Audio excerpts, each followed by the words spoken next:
everybody, Chris, the old-ass retro gamer here, back with another film collection live stream. Today I'm going to be talking about all the movies in my physical media collection that go between the letters P and R. And, of course, I'm going to talk about, or the first thing I'm going to talk about are some of the movies that I have picked up on physical media since the last stream that fall within the letters I've already covered in the alphabet. But welcome, everybody. Welcome, Peter. Welcome, Ryan. What's up, Charlie? Oh, shit. Peter, Epic Die Studio, is the guy that was in those skateboarding movies I was talking about. You might have things to talk about yourself. Converse. Anyway, so, shall we just get right into it? I have 3 smallish stacks of movies here, and every single time I say, it shouldn't take that long. I don't know. We'll see how it goes. I'm not gonna say anything.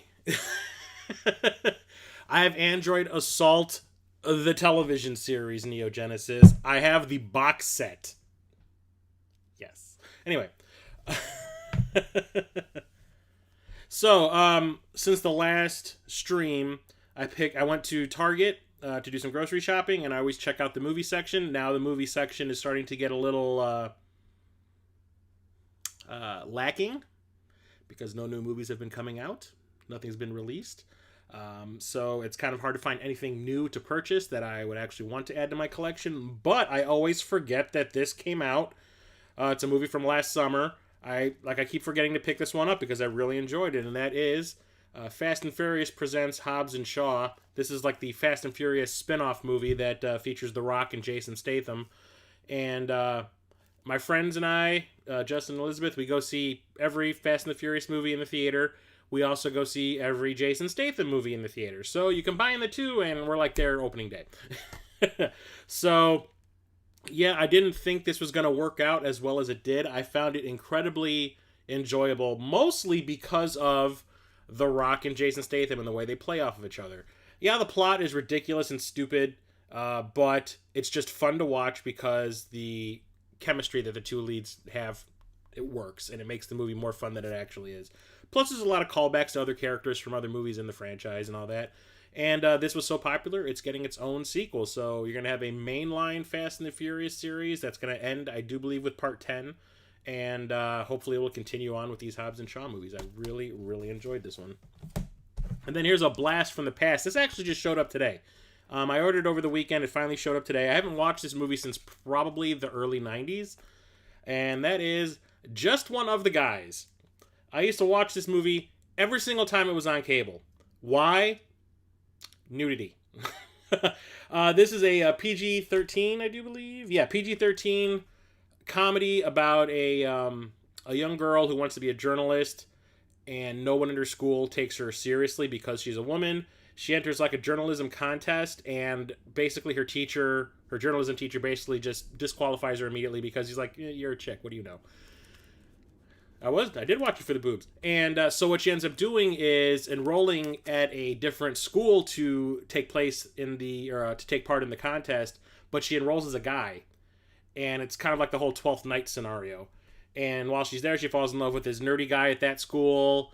And the scene that everybody knows this movie for, Jeremiah, my co-host for the Movie Starting podcast, brings it up almost in every single episode, that the scene where she decides to reveal to the guy that she's in love with that she's actually a woman and not a guy is she takes him to, they're at a prom, I think they're at the prom. She takes him into like this back area and then exposes her chest to him. And it is quite possibly one of the most glorious sets of breasts ever committed to film.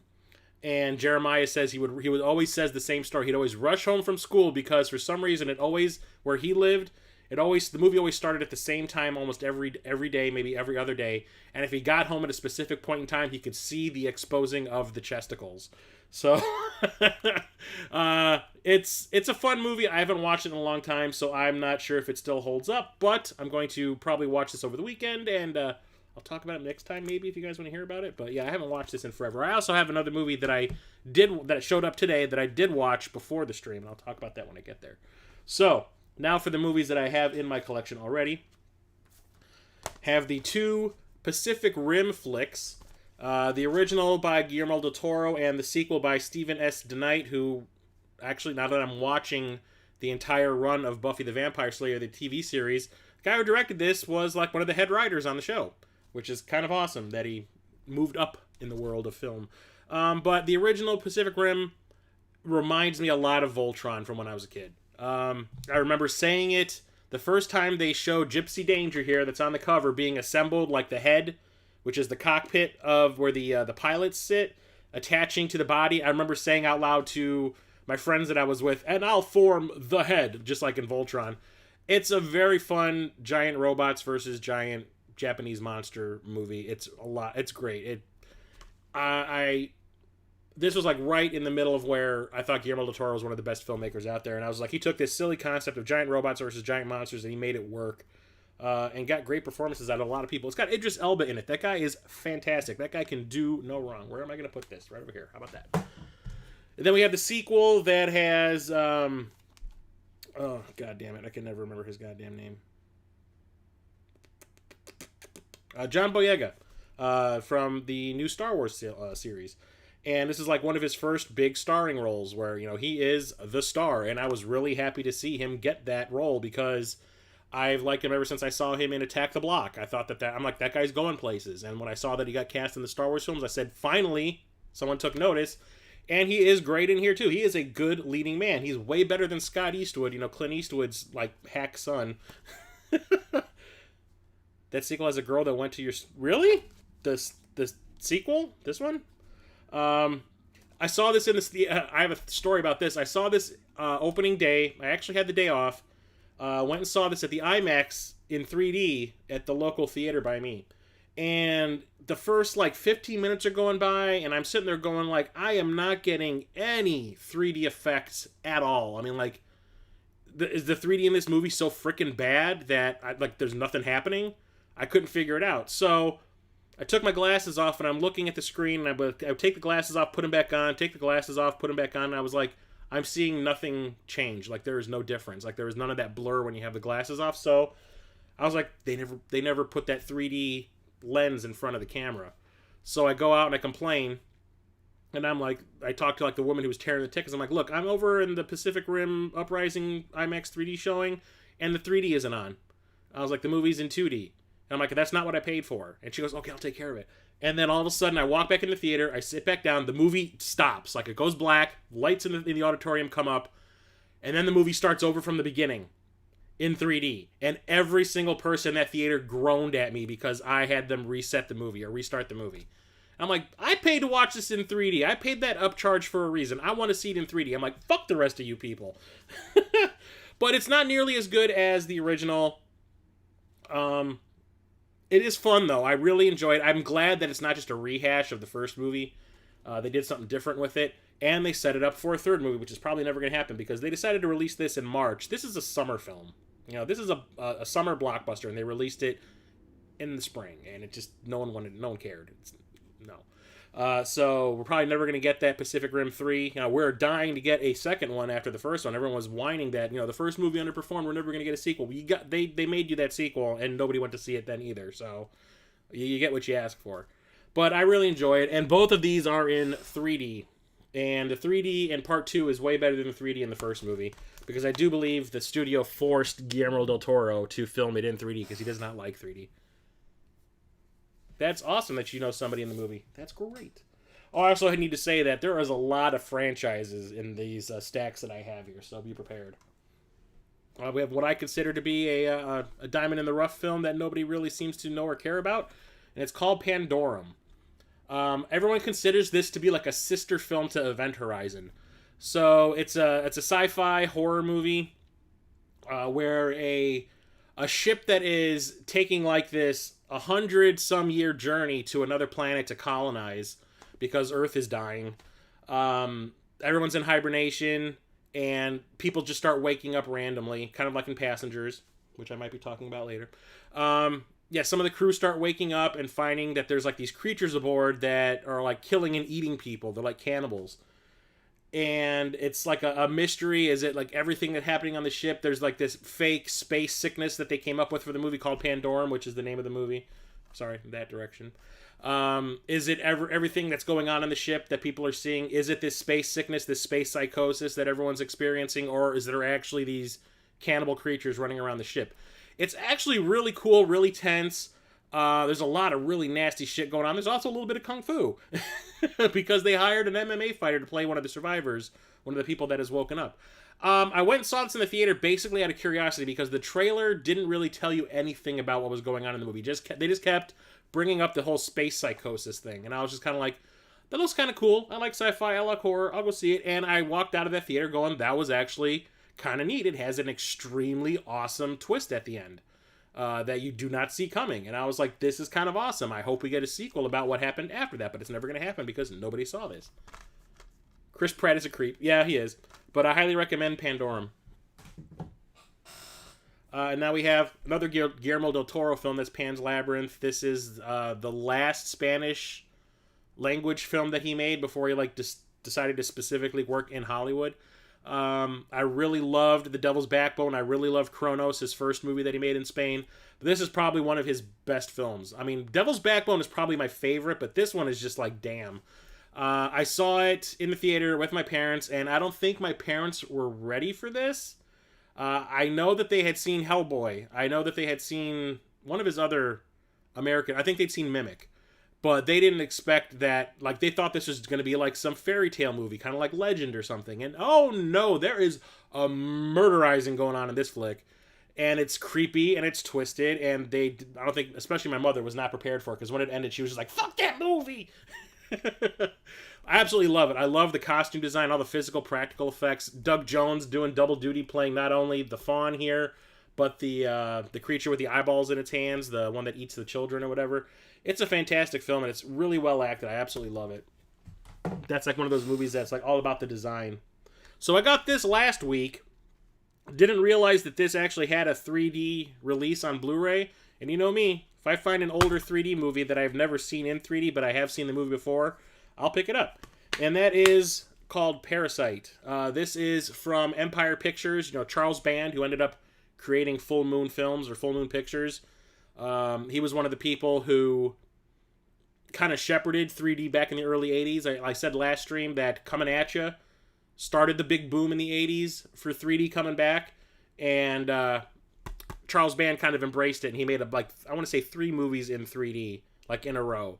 And Parasite was the first, and then Metal Storm and something else after that. I think maybe Dungeon Master. I think was supposed to be in 3D, but they didn't actually release it in 3D. But yeah, it's Demi Moore's first movie.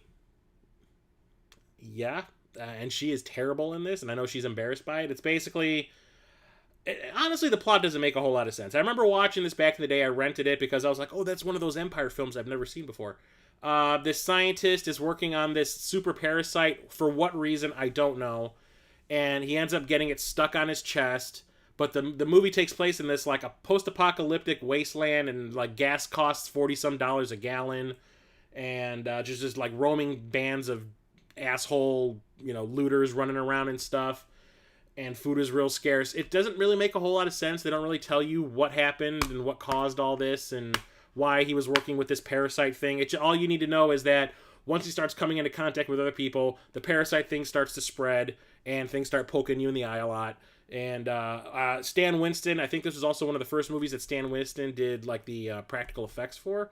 And it has a scene where this older woman who runs a hotel in the main town where the film takes place, where all these main characters have converged, she gets infested with the parasite, and it rips through her face at the screen in 3D. And it's really disturbing and kind of disgusting, which is the reason I bought this. I wanted to see that scene specifically in 3D. The 3D isn't the greatest. It's not... I think they perfected it more in the following film, in Metal Storm. But it's okay here. When stuff is poking you in the screen, I had to adjust my eyes a little bit in my PSVR helmet. But for the most part, it's okay. But it's not a great movie. I would not say it's a good movie, but I just, like I said. And here's a movie I had no idea was in 3D until I decided to order it off of Amazon. And we were just talking about this, Peter. It's Passengers. Jennifer Lawrence and Chris Pratt movie. Saw this Christmas Day while I was visiting my brother and his girlfriend in LA, whatever year it was that this came out.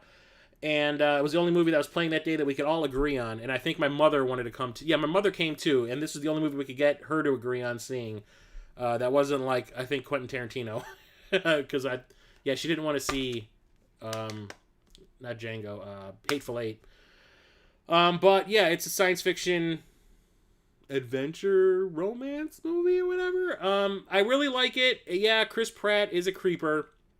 But honestly, if you're in the situation he was in, wouldn't you kind of do the same thing?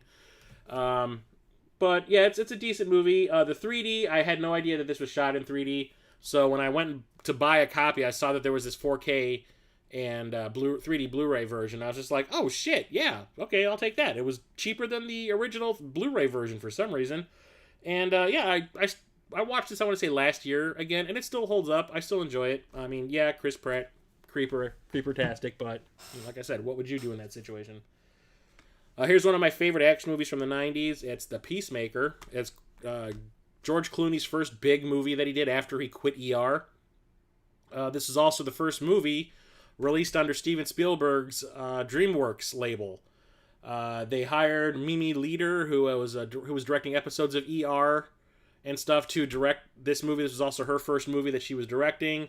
This was also Nicole Kidman's pseudo return to form because she hadn't done anything that had made any money in a long time. So she was like, maybe I need to do an action movie or something like that to get people to pay attention to me again. And it worked, because right after this, she did Moulin Rouge, which almost, I think, got her an Oscar nomination maybe or something.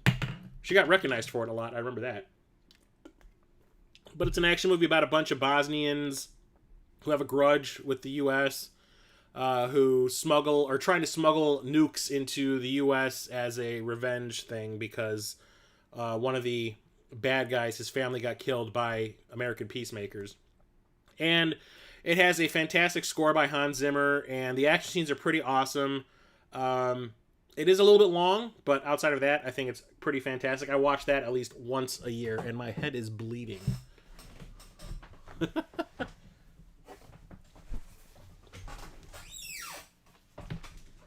damn. When I shaved my head today, did I really cut myself? I just rubbed the back of my ear, and there was like a scab there. And I guess I rubbed it off because now my head is bleeding. Whatever. Okay, here's an awesome not Clive Barker. Wes Craven film. That's The People Under the Stairs. I'm bleeding out, guys. I saw this in the theater because Wes Craven.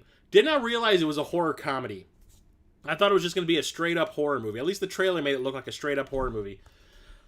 A kid and his sister's boyfriend decide to break into the house of like this family who owns all this property in the ghetto, and they're profiting off the poor in the ghetto.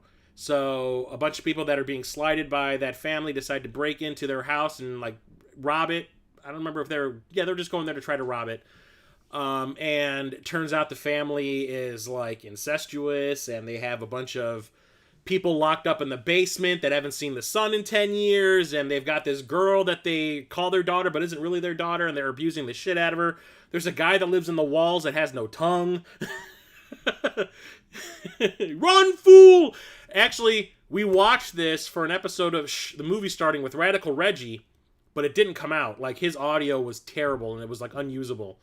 So the whole thing is, every time I see Radical Reggie like doing a stream or something like that, I will log on to his stream, and the first thing I type is "run fool," and he just starts laughing because we were joking about that the whole podcast. But anyway, it's really funny. It's really got some creepy shit going on in it, and it just really took me by surprise when I first saw this in the theater. This is another one that I went and saw in the theater with my little brother, and it freaked him out. And he's like, "We need to go. We should probably go." I was like, "No. This is kind of awesome. We're not going anywhere. Sit your ass down and deal with it." But I love this movie. It's one of my favorite Wes Craven films. And then we have a series of films. A very uneven series of films. You might know it because of this thing right here. Actually, there are discs in here. This has the first 4 films in the series in it, but it's a PAL DVD set that I bought. I bought it specifically so I could have the ball, the sphere. But I do have the Blu-rays of all of the movies in the Phantasm series. We've got the original, we've got Phantasm II, we've got Phantasm III, Lord of the Dead, Phantasm IV, Oblivion, and Phantasm V, Ravager. Yeah. So, when you got the original Phantasm, it is... Well, I just want to say, for starters, because of the sphere in this movie, J.J. Abrams is a huge fan of this film, which is why, when he did The Force Awakens, he created the character of Phasma, named after Phantasm, and made her this completely chrome stormtrooper character after the balls in this movie, after the spheres. Trivia. Anyway, it's like it's a horror movie. It's also a little trippy. It's kind of like something you should probably watch while you're smoking some weed. But there's this mortuary. The guy that runs the mortuary, the tall man, is like stealing corpses from the graveyard and shipping them back to another dimension, where he shrinks them down into like Jawa size, because in his dimension the gravity is like super high, and you can only survive if you're short. And it's like he's trying to create like an army, but you never really have any explanations as to why these things are happening. But it's kind of like the same situation you have with the original Halloween. Did they really, in the first movie, did they tell you any reason why Michael Myers singled out those people that he was going to kill in the original film? No, he just did. And there was no explanation given. He just did. And it's the same with this. It's like he's doing these things. Why? We don't know. Why does he want to build an army? You don't know. But it was a really well-made, super low-budget movie from the 70s, and I've loved it ever since the first time I saw it. It creeped me out. Visually, it's interesting. It's very 70s, but the effects of the spheres flying around were done with wires that you never see, and it just works. Plus, the first time you see the ball kill somebody, the sphere kill somebody, is fantastic. And then we have the sequel, which I feel is the best film in the series. They decided to go action horror with this one, kind of like Aliens, which I thought was a great choice. They, instead of repeating themselves completely, they decided to go in a completely different direction, because I guess the guy who was in charge of Universal Studios at the time was a huge fan of Phantasm, and actually contacted Coscarelli, the director of the first movie, that contacted him and said, I want to produce a sequel to Phantasm. I'll give you a big budget. You can do whatever you want. I'm not going to interfere. Just do whatever the hell you want. I just want us to release a sequel to Phantasm. And he jumped at the opportunity. And yeah, it's a big budget Phantasm movie, and it's kind of awesome. There's like really cool action scenes. There's car chases. There's everything. 4-barreled shotguns. A bunch of different types of spheres that attack people. One of them bores into somebody and comes out his mouth. But it's just a lot of fun. It's like this action-y horror movie. And like I said, it doesn't repeat what the first movie did, which I thought was great. The only thing was, I guess one of the caveats that Coscarelli had to deal with was, if he wanted to get the movie made, he could only pick one of the two surviving actors of the surviving characters from the first movie. You know, the two actors that played them, he can only pick one of them to bring back. The other one had to be recast, because they wanted to put at least one named actor or one recognizable face into the cast. So he picked Reggie Bannister to come back and play Reggie and recast the character of Mike. And the guy that played Mike in the original movie he like absolutely hates this movie because he's not in it. But I'm like, have you seen the sequels that you're in? I wouldn't be too happy of those. Chainsaws, the chainsaw fight. That was funny too. But it's just a fun, fast-paced, breezy action horror movie. I love it. And then we have part 3, Lord of the Dead, which supposedly was going to go theatrical and just never did. I remember going to the video store that I eventually ended up working at. I went there one day on a weekend, and this was sitting on the shelf. And I was like, where did that come from? And I remember I called Charlie, and I'm like, I'm holding Phantasm 3 in my hand. You want to come over and watch it? It is the exact thing that I was hoping part 2 wouldn't be, which was a carbon copy of the first movie. This is a carbon copy of the second movie. It was like he had like Coscarelli had a formula. He stuck with it. Just there's some new characters mixed in. Embarrassing stuff also. It has one of the best lines in film history when Rocky, who is this martial arts character, this martial arts woman, I think she was in the military, that Reggie picks up in the movie. They're banging at one point, and I think it's a fantasy dream that he's having about screwing her, and she just kind of like randomly says, "Oh, Reggie, you're so big." It just comes out of nowhere. It just cracks me up every time I hear it. But starts to try to answer what's going on in the series, and then it just creates more questions also, which is kind of shitty. But not the best one, but not nearly as bad as the last two, which is Phantasm IV Oblivion. This one was made just so that Coscarelli can retain the rights to the movie, like the name of the movie, or the Phantasm license. And he had no money to make this, so what he ended up doing was taking a whole bunch of scenes that he cut out of the original Phantasm and wrote a screenplay around those deleted scenes that serve as like flashbacks to things from the first film, which is, it's boring, it's stupid, there's really nothing going on in it.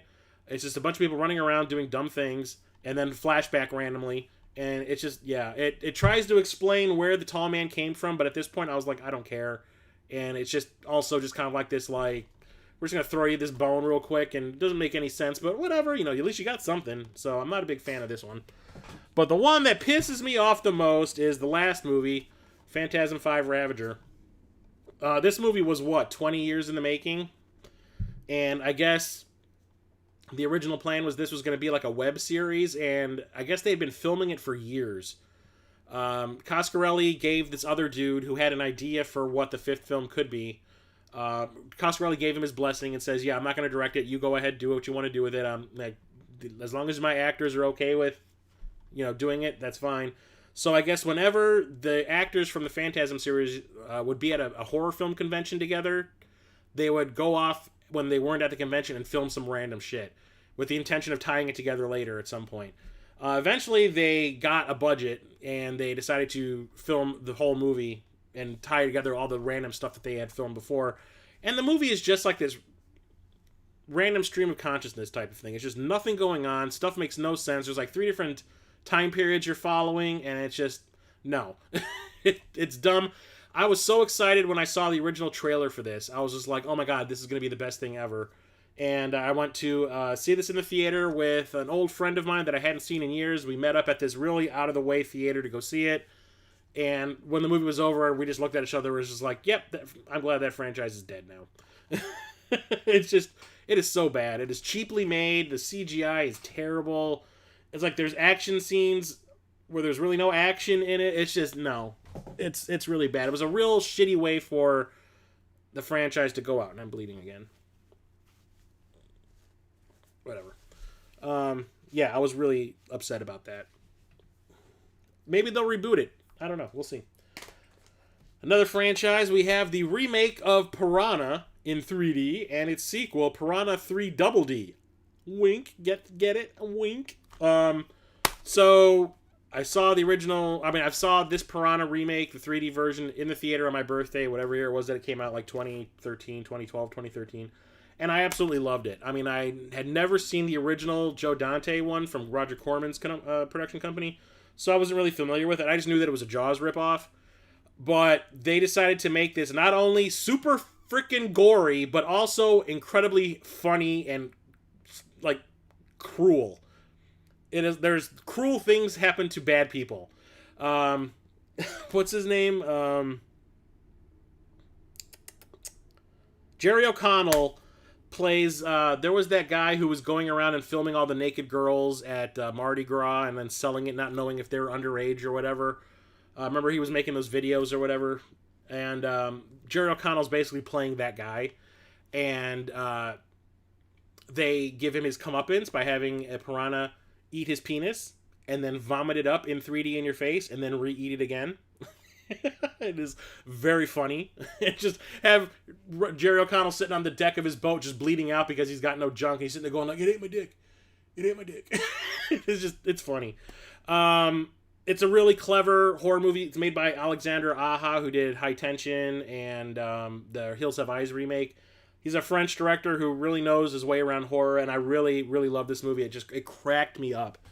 And then we have the sequel, which is also in 3D. This is by, was it John Gulager? Yeah, John Gulager, Clu Gulager's son, the guy who did the Feast movies. And this is basically a 3D Feast film. And I liked the first Feast movie. I talked about that before. The sequels were just like, let's see how crass and lowbrow and disgusting we can be and still get a movie made. And it's the same thing with this. It's just, let's see how much breasts and how much sex humor and stupid shit and non-funny humor we can throw into a movie and then actually, still have the movie made and released. There's a reason why this got a very limited release and basically went straight to VOD instead of getting the big theatrical release that we're talking about. The only thing I really liked about this movie is, like, the first movie's about a lake, I think in Arizona, a saltwater lake, where piranha who were like prehistoric, they were living in this cavern. Richard Dreyfuss is essentially replaying his character from Jaws, and he accidentally lets them out, and they basically eat everybody that's swimming and bathing during spring break. And it's a big rampage scene at the end where everyone on spring break that's in the water basically gets eaten up. But they thought they had killed all the piranha in the first movie, but some of them survived, and that town has dried up. Like all the money in that town came from spring break. Well, no one goes there anymore. But one guy decides to create like this adult water park where alcohol is served and there's strippers and stuff to try to bring money back for the college kids to come back and have something to do. And the piranha infest the water park, and they hire. He's playing himself. They bring in David Hasselhoff to be the lifeguard, and he's playing himself. And there's this little redheaded kid that he keeps on seeing all over the water park, just acting like a dick. And every time he sees him, he goes, "You little redheaded bastard!" It just, for some reason, it cracks me up. And then for some reason, a baby piranha goes up a woman's hoo-hoo, and then while she's having sex with her boyfriend, it eats his dick. And she ends up running to the hospital covered in blood. She left her boyfriend to die from blood loss on his bed. She just runs to the hospital covered in blood. And the line she has when her friend sees her standing there covered in blood is, something came out of my vagina, ain't John's penis. Or something ain't John's penis that came out of my vagina. And then like the movie just like cuts to black. What? It's really dumb. I found that at Half Price Books for like $3, and I was like, yeah, I'll pick it up, whatever. I don't have the newest film in this franchise, but I'm looking to get it because I think that's probably the best of these sequels. But now we're talk about the Pirates of the Caribbean movies. I have the first four. The fifth one is probably, out of all the sequels, my favorite one. But the first one is still the best. Johnny Depp came out of nowhere and just whooped everyone, made everyone an instant fan of his because of the way he played Jack Sparrow. And it's a super fun, like, adventure movie. I mean, I remember seeing the trailers for this and like, oh, I remember Cutthroat Island. I remember how that turned out. This is going to be fantastic, I bet. And then everyone went and saw it. I mean, I didn't go see this right away. Everyone I know at work had gone to see it and came back the next, like, after the weekend. We're like, holy crap, that movie was fantastic. I'm like, really? So I went and saw it with a couple of friends, and we're all like, okay, how did that end up being that fun? I don't know. It just worked. It worked out a lot. It's a movie based on a ride at Disneyland, and it works.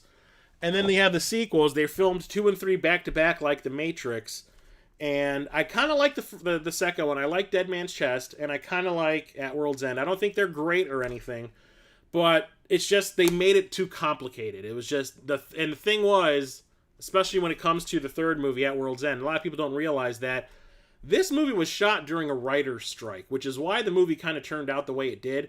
They were basically making it up as they went. They had the second movie scripted, and when they were finished writing the script for this, the writer's strike began, and they hadn't even written the third movie. So they were basically making it up as they went, which is why Johnny Depp is in that limbo dimension, licking rocks and shit for no reason. It was just they were trying to come up with stuff every single day just to get a movie made. And that's kind of why it's the way it is. But it does have a pretty awesome ending. The big epic ending with all the big ship battles and everything is fantastic. The cliffhanger from the second movie I thought was great too, with Barbossa coming back. It's just that I think they overly complicated it. That was my problem. The first one was just this simple, breezy action-adventure movie that had kind of horror elements mixed into it. And here, there's way too many characters, and there's way too much stuff going on, and subplots. It's like, just keep it simple. Why not? And then you have the fourth movie, which I think this is the worst one, On Stranger Tides. I went and saw this opening night with some friends, and it's just... the guy who directed this is Rob Marshall. He has an Oscar. He directed Chicago. And it's like he is completely disinterested with the making of this movie. Everything about it is just like half-assed and lazy and cheap looking, and everything about I do not like anything about it. I remember falling asleep watching this in the theater. I was just like, yeah, you know what? If they decide to keep on going with this franchise, I think I'm okay with not going to see it. But this one is in 3D. This was the first Pirates movie to come out in 3D. And I found this at Half Price Books really cheap. I want to say I paid $7.50 for it. And I was just kind of like, yeah, whatever. It's another 3D movie to have in the collection. So, not my favorite. But I don't own it yet. There is a 3D version of the fifth movie, which I really enjoyed. It was the one that I had the least... my expectations were super low. And I went and saw it in the theater. I was like, that was actually pretty cool. And they set it up for another movie. The giant wheel scene with Jack on top. Yeah, there's a lot of stupid shit in there. What's up, Solo, by the way? Welcome to the stream. Yeah, that's the final line that Barbossa has at the end of the second one, right? Yeah, I love that twist. I remember, like, all my friends when the movie ended were like, oh, shit just got real. We gotta wait a whole year to find out how this ends. Here's another 3D movie. I don't think this movie is great. This movie got, like, the worst reviews of whatever year it was this came out. Like, 2015, maybe? 2016? I don't really remember. But I don't care. I don't like this guy's movies at all. I think I like maybe two. And they're the ones where he plays it serious. But I'm talking Adam Sandler and Pixels. I saw this opening night with my friends because it's all about video games. Like classic 80s video games. And I was like, you know what? We need to go see that. And we did. And while it doesn't, break any new ground or do anything new, it was legit funny. As far as I'm concerned, I mean, there is some stupid Adam Sandler toilet humor in there. Like Hubert, pees himself all the time. But when it comes to the video game stuff, I thought it was great. The way they implement the games into the movie and the things they have to do to stop the alien invasion. Like, it's an alien invasion movie, but the aliens come in the form of classic video games like Galaga and Centipede and Donkey Kong. And it's just, I thought it was really clever. I really enjoyed it. I wish they did some more things with Qbert, because Qbert becomes like the mascot of the core group of characters. And I mean, it would have been funny if every time he took a step, the floor changed color. Kind of like in the Billie Jean music video by Michael Jackson. I thought that would have been great, but they dropped the ball on that. There's even a scene of him jumping on a trampoline at one point in the movie, and I was surprised they didn't have the trampoline changing color every time he jumped on it. That would have been funny. But like at the end of the movie, you got Mario running around and all these other video game characters. I was like, that's pretty awesome. I really like the Pac-Man chase scene with the ghosts being the Mini Coopers. I thought that was clever. But you also have Kevin James in this movie, and that is the most unfunny person in the history of comedy. So Adam automatically gets like marks deducted from how much I enjoyed it because of his involvement. And having him play the president, fuck you, Adam Sandler. But I got this dirt cheap. I really didn't have any intention of buying this one. I mean, I saw it in the theater. I was like, okay, I saw it. Okay, whatever. I think I reviewed this on my blog, my movie review blog. I gave it like, I think a 2.5 out of 5. And I was like, it was okay. I don't think I need to see it again. But then I found this at Half Price Books, brand spanking new in 3D. So I picked it up because I didn't get a chance to see it in 3D in the theater. So I said, why not? And then we got Platoon. Awesome Vietnam War movie with a great freaking cast. You got Willem Dafoe. First time I ever saw Willem Dafoe. First time I ever saw Charlie Sheen. Jesus, who else is in here? Johnny Depp is in it. Tom Berenger. Jeez, who else? It's like a ton of people. But Oliver Stone, my favorite Oliver Stone movie of all time. I mean, there's no contest. It's really hard to watch at times. There's some effed up stuff going on, but there's that scene at night where Charlie Sheen is on watch and the Viet Cong are trying to sneak into their camp, and it's just like you see. That was probably one of Charlie Sheen's best acting, is that scene where he's like absolutely freaking terrified and does not know what to do because he sees them coming. It's a great movie, and it's really sad and depressing, but I mean, you watch that with a double bill with Full Metal Jacket, you might want to commit suicide after. So next up, we've got the Point Break. The good Point Break. Not that shitty remake that came out a couple of years ago, but this is the Patrick Swayze, Keanu Reeves movie. I remember seeing this at the drive-in when it first came out, and I absolutely loved it. It is really fun. Another awesome Catherine Bigelow action movie. She was James Cameron's ex-wife. She did Near Dark, and I think this was the next movie she did after Near Dark, and then she did Strange Days, which is one of my favorite films of all time, which surprisingly is not available on Blu-ray on 20th Century Fox. But it's a really awesome action movie. Keanu Reeves, you can see he's trying. Like, at least Catherine Bigelow tried to eke a performance out of him instead of having to just stand there going, yeah. But Patrick Swayze basically owns the whole movie. He's like the most charismatic actor in this flick. And Lori Petty is not bad to look at either. She is hot as hell in this flick. It's really fun, great action movie. I'm an FBI agent. I peel the skin off a chicken.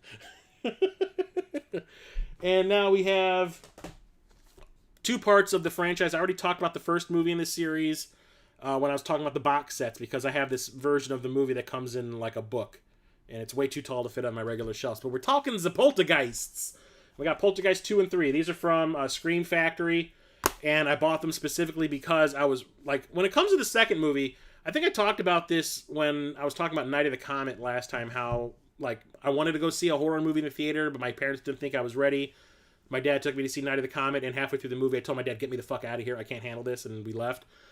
This is another one that almost happened. There was the part where I had read about it, I think in Fangoria, or maybe even in the newspaper, that the father in the films vomits up like this worm character, and I was kind of like, ooh, I gotta see that. But then when it actually started to happen, I looked at my dad, I'm like, we need to go like right now. And he was like, nope, not doing that again, we're sticking around. And I watched the dad barf up this worm, and then it grows into this big ass H.R. Giger monster and, you know, destroys the house. But definitely not as good as the first movie. It has most of the same cast. The only person who didn't come back is the actress who played Dana, the oldest sister from the first movie, because right after she made the first Poltergeist movie, her boyfriend shot her in her driveway. And yeah, I was just like, what? She was actually in the original V miniseries. She played the character who becomes pregnant with the visitor baby. And she had shot like 3 days worth of that show, and then she died, and they had to recast the part. And the woman they recast her with is one of the worst actresses ever. But anyway. Not, like I said, not nearly as good as the first movie, but it is creepy. It has a lot of great special effects. A lot of people from ILM worked on this. And the music's great by Jerry Goldsmith. He added in like this tribal chant thing, and there's like this gospel song that kind of plays over some of the scenes that's really creepy as hell. They explain what the ghosts were from the first movie that were trying to kidnap Carol Ann and why they needed her so badly. And while the explanation is just kind of like Halloween 2-esque, like, oh, we're just going to add all these extra layers onto things that didn't really need to be there type of thing. It is creepy. And the whole deal with Reverend Kane and what he was doing, like why he has like this cavern underneath where the Freeling's house was from the first movie is really disturbing. But it's fun. It's cool. It did get butchered a lot in the editing room. This was actually going to be shot in 3D. If you watch the scene where the family's trying to escape from the house to go back to their old house, when they're in the garage and that floating chainsaw is floating around their car trying to cut the car up. If you look, the scene where the chainsaw is like flying toward the camera, you can see it's kind of blurry because that scene was shot in 3D originally. And they realized that it was going to be way too much of a pain in the ass to film this movie in 3D with all the special effects they had to do. So they put the kibosh on it right there, which is probably for the best.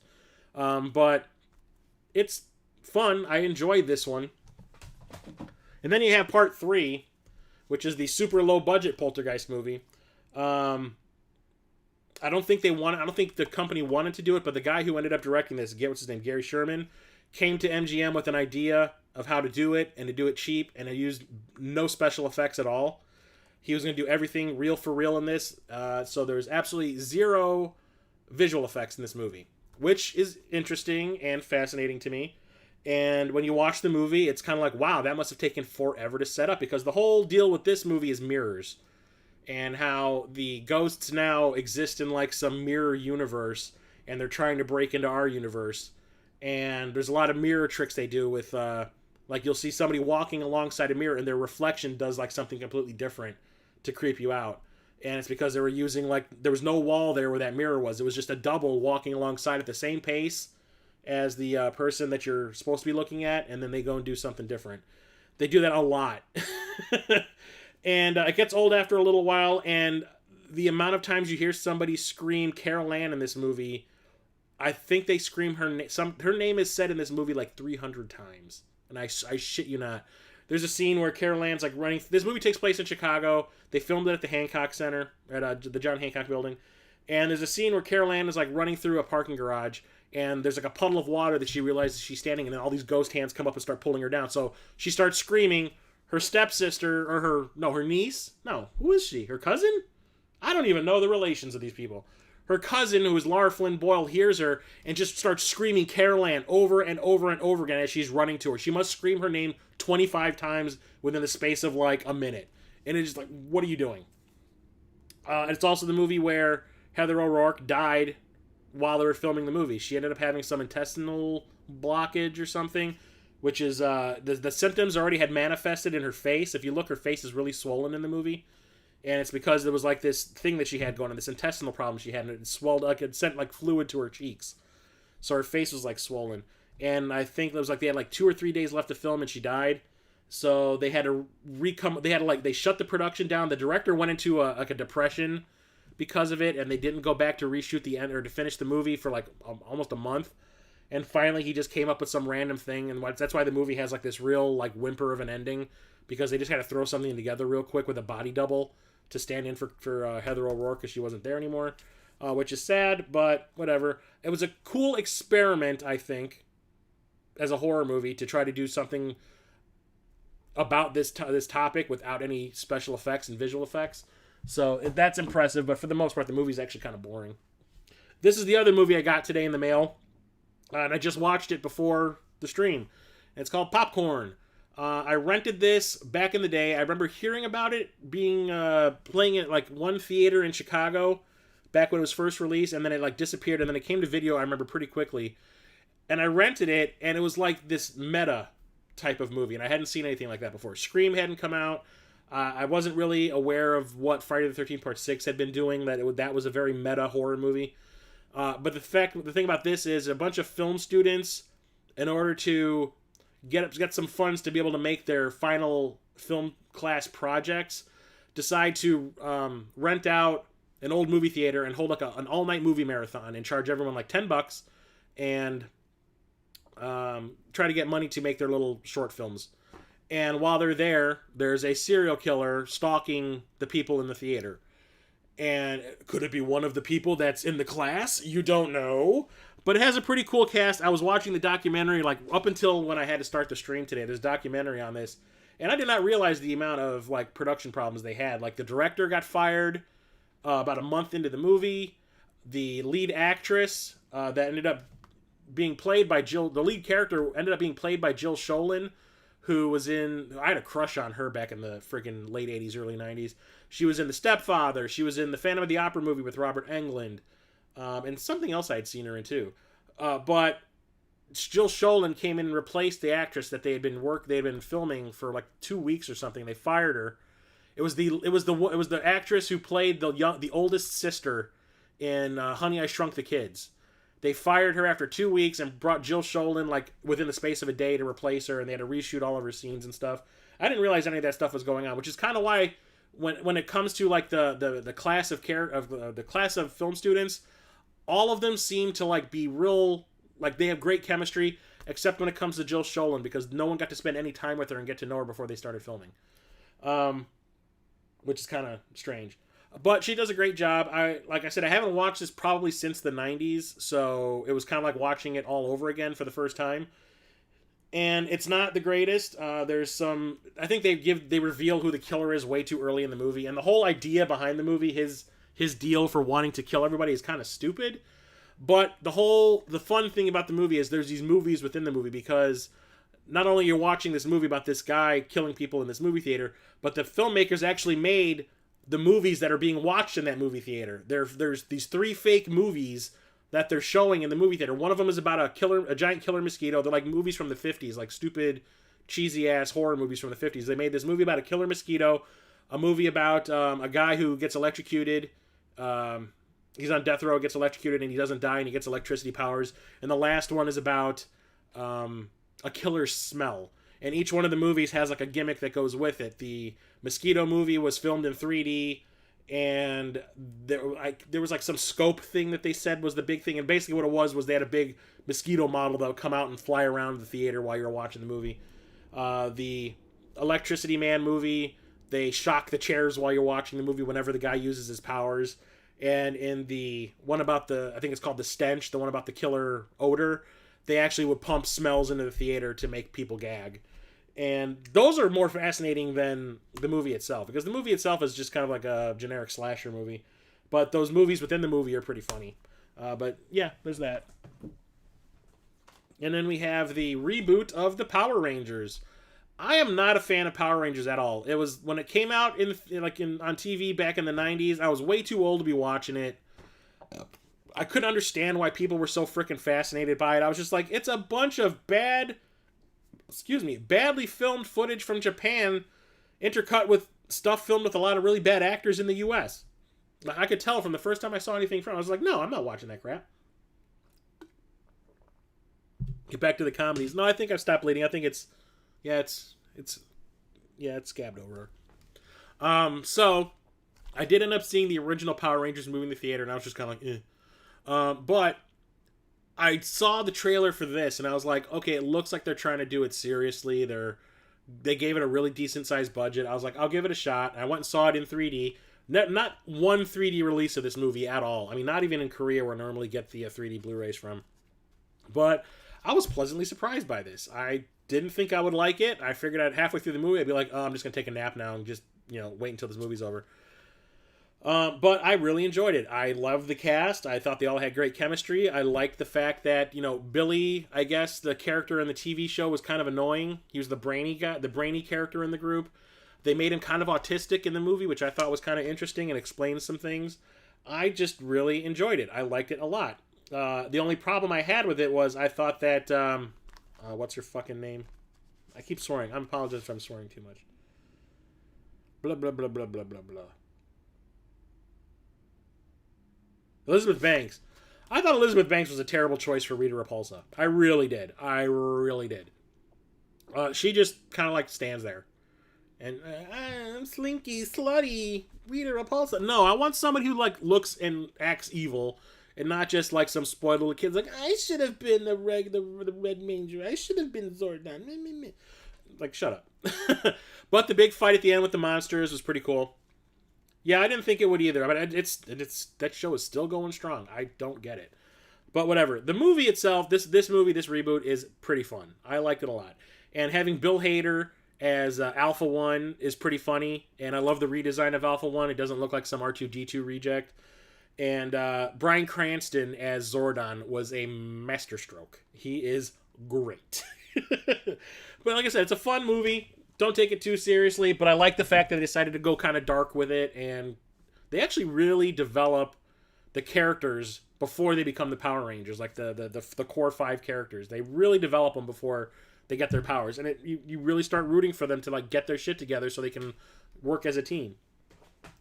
Where is this? Okay, so I talked about I had a box set of these films that I talked about earlier, but I have this one standalone one because it's Predator in 3D. And I put this on my list of movies you need to watch in 3D in your PSVR. This is one of those movies that Fox decided to just take out of mothballs and turn into 3D for whatever reason. And this is one of the ones that really, really works. I was really kind of worried. I talked about this in that video, but the one thing I'll say is I was really worried about the thermal vision scenes because I'm like, how would that translate? And then how would being in the jungle translate? Because you've got all this bush and, the tree branches and whatever in front of the characters and in the back behind them. How is that even going to work? I mean, are they even going to bother translating the trees in the foreground into like stuff that would be like in your face in 3D or not? They did a great job. It works. It really works. There was times where, like, I think there's a part where Billy, Sonny Landham is like walking through the bushes looking for the predator, and he like smacks some bushes and they flick back into the camera, where I flinched because the tree branch like actually like in 3D went right for your eyeball, and I went like, oh shit, that was great. It really works. It's one of the few movies I have that was like post converted 20 years after the fact in 3D that actually is pretty cool. And then we have The Prestige, which is the movie that Christopher Nolan made after he did Batman Begins. And there was like a competing magicians movie that came out at the same time. You know how there's always like a competing disaster movie? You have Deep Impact and you have Armageddon. You have Volcano. You have Dante's Peak. For some reason, there was competing magician movies that came out at the same time as this. There was The Illusionist, which I absolutely hated. And this was the one that I liked of the two. And it's Hugh Jackman, Christian Bale, and I don't know why they made like a big deal about Scarlett Johansson being here. She's barely in the movie. But David Bowie plays Nikola Tesla, which is kind of awesome. It's basically about two magicians who are constantly trying to one up each other, and like they lose their morals in the process. And one character ends up finding out that he can do a specific something with a piece of technology that is like the most amoral thing you could ever do in your life. And it's really awesome. I really liked it. I thought it was great. That was one of the first times where I was like, I saw Hugh Jackman in a movie where he wasn't playing Wolverine. He was absolutely fantastic in it. And Christian Bale too. Christian Bale is like really downplayed in that movie. Like he's just like, he toned it down a lot, which surprised me. Normally he's all kind of like, but I thought it was really good that he toned down his overacting tendencies. I saw a sneak preview of this like a month before it came out. Didn't have, or maybe more than a month before it came out, maybe a couple months. Because it didn't have completed special effects for some of the scenes at the end. It was like wireframes and like these half-rendered action scenes. But it's Pride and Prejudice and Zombies. It's based on a book that was written by... what's her freaking name? Jane Austen. Originally, Pride and Prejudice, Jane Austen book. But the guy who wrote Abraham Lincoln Vampire Hunter, the book... what's his name? I have the book in the other room too. Jesus, I can't remember his name. He ended up like buying the rights or I think he took books that were in the public domain. I think Jane Austen's books are in the public domain. And he like would add horror elements into them. And I read Pride and Prejudice and Zombies and I was like laughing my ass off. It is like really clever the way they worked in all the zombie stuff. And like all the characters in the movie are like martial artists and trained to fight zombies. And the way they took the whole class warfare thing that was in Pride and Prejudice, like there's a scene where a bunch of young girls get together at this party and are like judging each other based on which schools they had gotten into, which ones are the higher tiered schools compared to others. Here they're talking about which martial arts school they trained at in order to fight the zombies, and that's how they were judging each other. I thought that was funny as hell. The movie is good. I enjoyed it. It's fun. It's just that they tamed it for a PG-13 rating, and in the process, they kind of neutered it. So it's fun and all that, but at the same time, it's like, eh. But this was also in 3D, and I don't know if there was an actual 3D release of this out there somewhere, but I need to find it. But I found it mildly enjoyable. Found that at half-price books for like $3, and that's why I bought it. Awesome. One of my favorite John Carpenter movies, and that's Prince of Darkness. I've watched this movie more times than I can probably count. This is probably one of, like, next to They Live, one of the more interesting movies that he made, one that makes you actually think. It's the second movie in John Carpenter's Apocalypse trilogy. There's The Thing, there's this, and then there's In the Mouth of Madness. The whole idea behind this is there's this church in the middle of LA in the basement. Basically, the Antichrist is, like, being held captive in the basement as this like swirling green liquid. Like they destroy, like back in like the Crusades, I think they say they fought the Antichrist, they killed him, they like broke his body down into like just the basic elements of it and locked it in this container that cannot be opened. And it's like this swirling green liquid. But the thing is, there's like this eclipse coming, and there's like all these signs that he's going to eventually escape, and he starts influencing things outside. He can start to control insects. He can control like people who are like weak-willed, like the homeless and stuff. And a bunch of grad students who are like physics grad students, or was it physics? I know there's like particle. They talk about particle physics in here. They talk about existential stuff. It's really weird. Are brought in by a priest to try to figure out how to stop it once and for all. And it's really interesting because obviously there's like a religious aspect to it because you got the whole God versus, the devil thing. But they're also explaining all that stuff with science, which is what I find really interesting about it. So you're being presented both sides of the argument. Like here's the religious reason for this happening. But by the way, we've also found the scientific reason for this happening. And I thought it was really, really awesome. Like I say, I watched this one probably the most. It is also quite disgusting at times. When the girl becomes the devil at the end, the look of her is just like... But it has a great cast. The music is fantastic. It's visually great. And this is like the movie that put John Carpenter back on the map because he had a couple of duds. He made this right after Big Trouble in Little China, which was, I think, the biggest budgeted movie he'd ever made, and it flopped spectacularly. So he kind of had to get street cred again. So he was like, yeah, give me $2-3 million and I'll go and make a really cheap horror movie. And this is what he made. He wrote it himself, and it's fantastic. And this made him popular again. And I was glad that he did. Time travel. Oh, you mean the visions that they get? That's the whole tachyon thing. There really wasn't any time travel. It was just they were getting visions from the future. Classic Princess Bride. I think I've bought this movie on Blu-ray 3 times. They keep releasing all these different like anniversary editions that have all new extras each time. And I like the movie so much, I buy it each time because I want to see what people have to say about it. I want to see what the actors think of it, after all this time. But it's a clever little comedy. I saw this in the theater on Valentine's Day, probably back in 2012 or something. And it was kind of like watching Rocky Horror Picture Show, where they had you throwing things at specific times. They gave you like a list when you walked in. Like, oh, we're going to give you there's these props we're going to give you, and you need to use them at specific times in the movie. And it was really, really fun.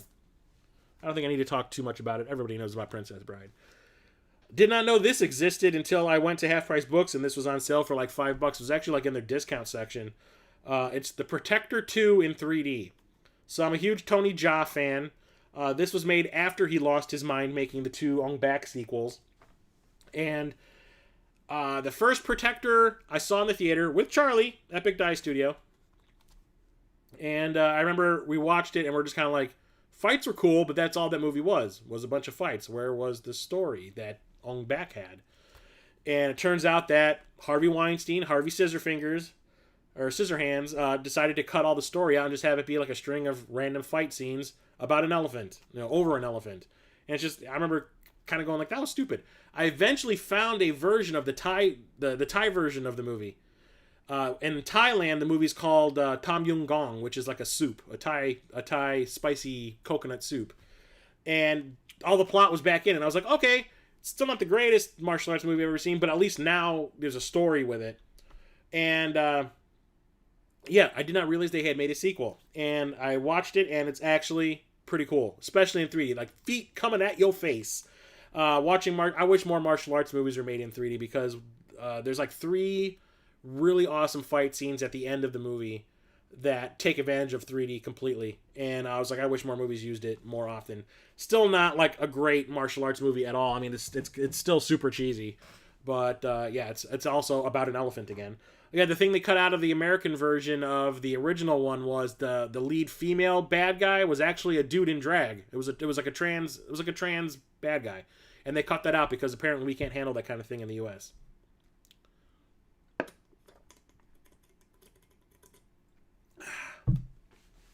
Anyway, another awesome series. I've been slowly collecting these over the years, and it's Psycho. The original Psycho. This is a steelbook I have. I found this at Best Buy. I have watched this movie more times than I can count also. It's one of my favorite films of all time. Took me forever to get around to watching it because I had seen all the sequels before I saw the original. So I basically had the movie ruined for me before I even got a chance to watch it. But yeah, it was just the first time I did sit down to actually watch it, it just kind of blew me away. I was just like, why can't we have movies like this anymore? But classic Hitchcock film.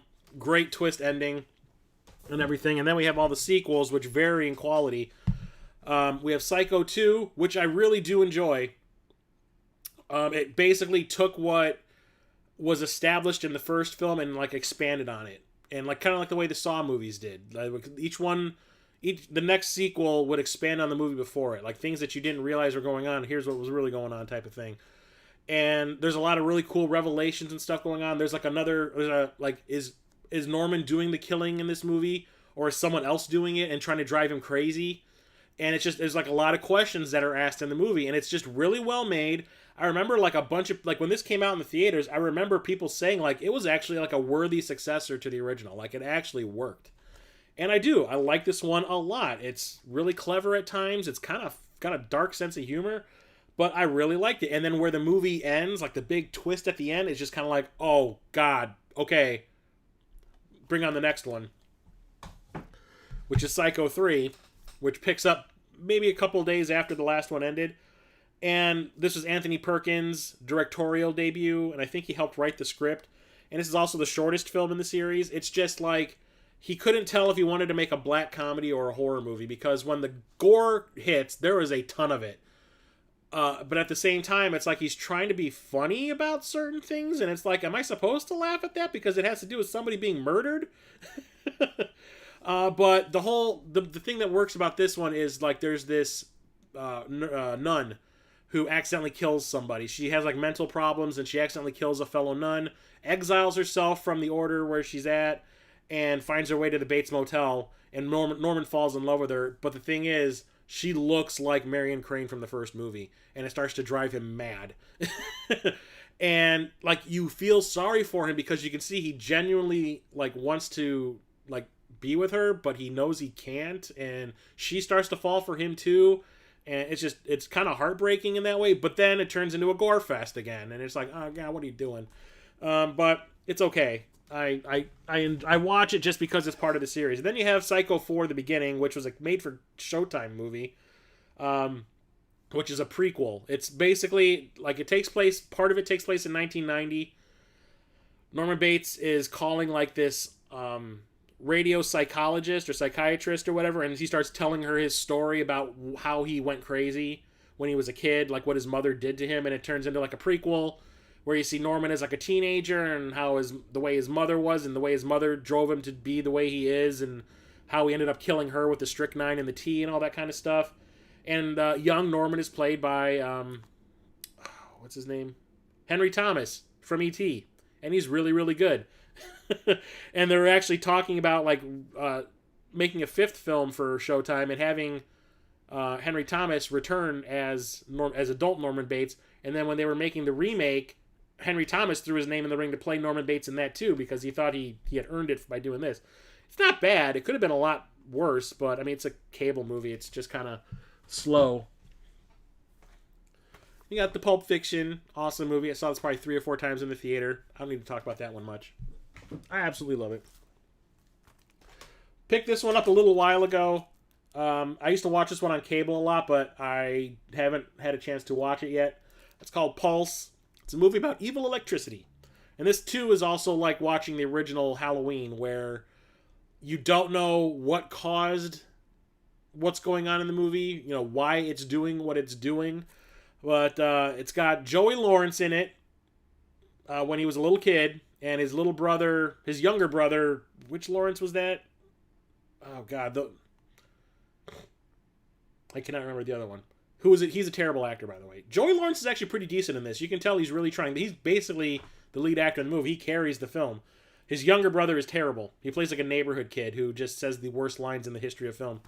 But yeah, he starts to notice, like, things happening around the house that can't be explained, and it's due to, like, this pulse, this, like, evil electricity that just wants to be malicious and hurt people.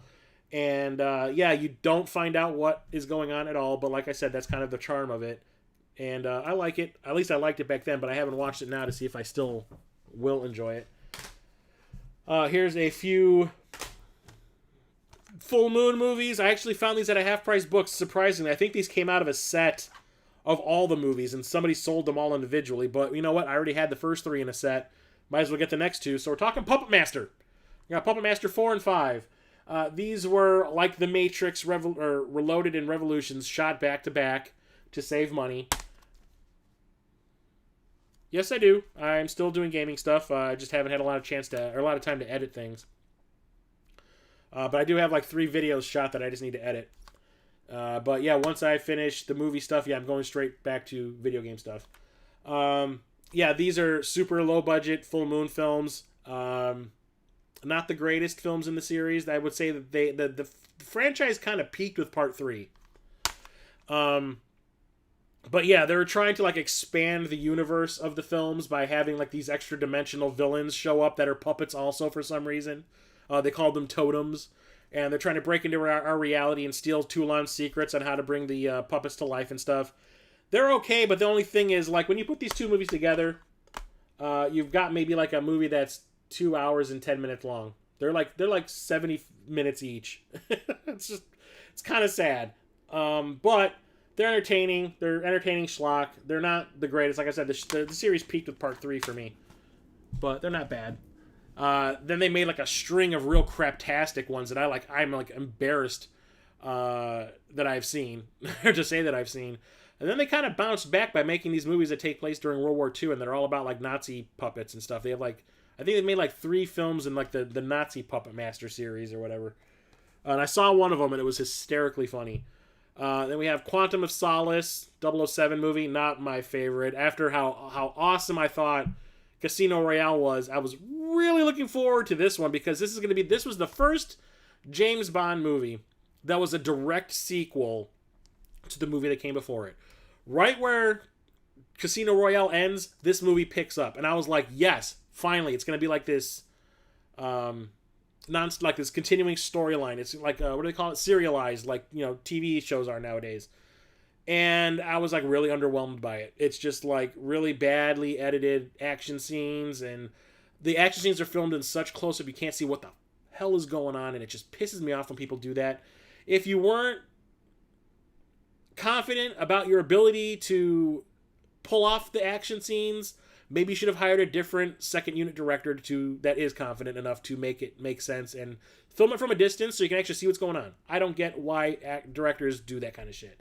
But it's also one of the shortest Bond movies ever made. This movie's only like an hour and 40 minutes long. The Bond girl is terrible. The story is pretty bad. The villain sucks.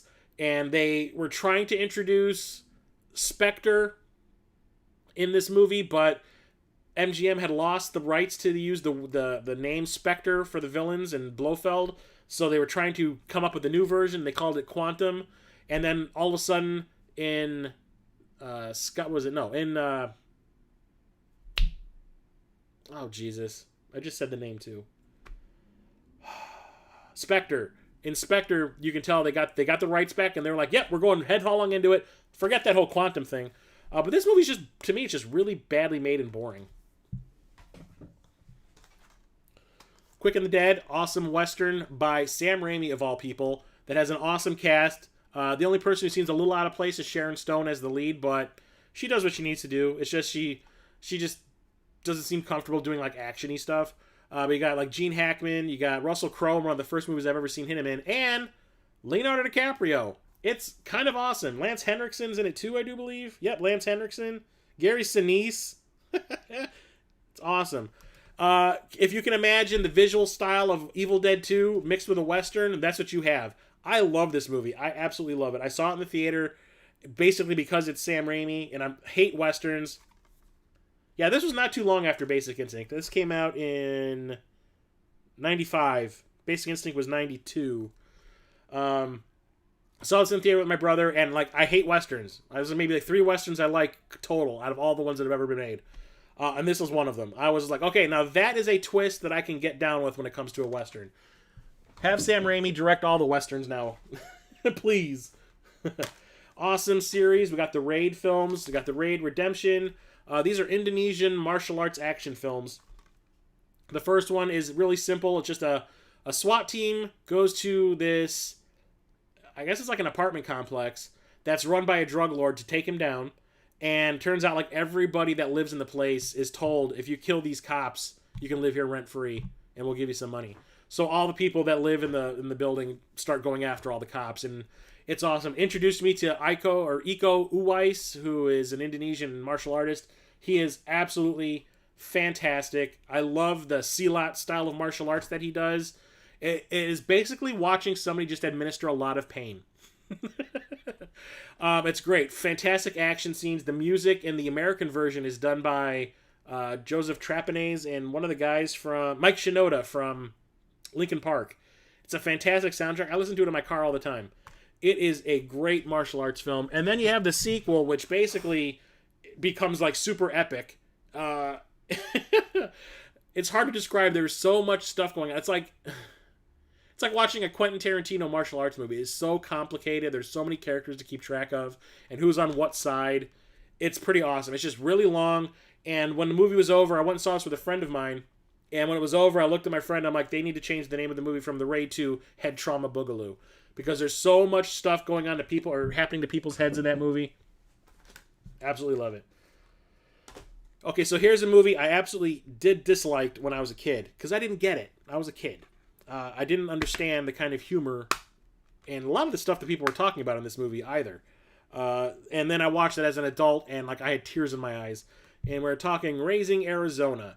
Every time this movie would come onto cable or be on cable when I was a kid, like during the summer, I would groan. I'd be like, "Oh man, I gotta watch that."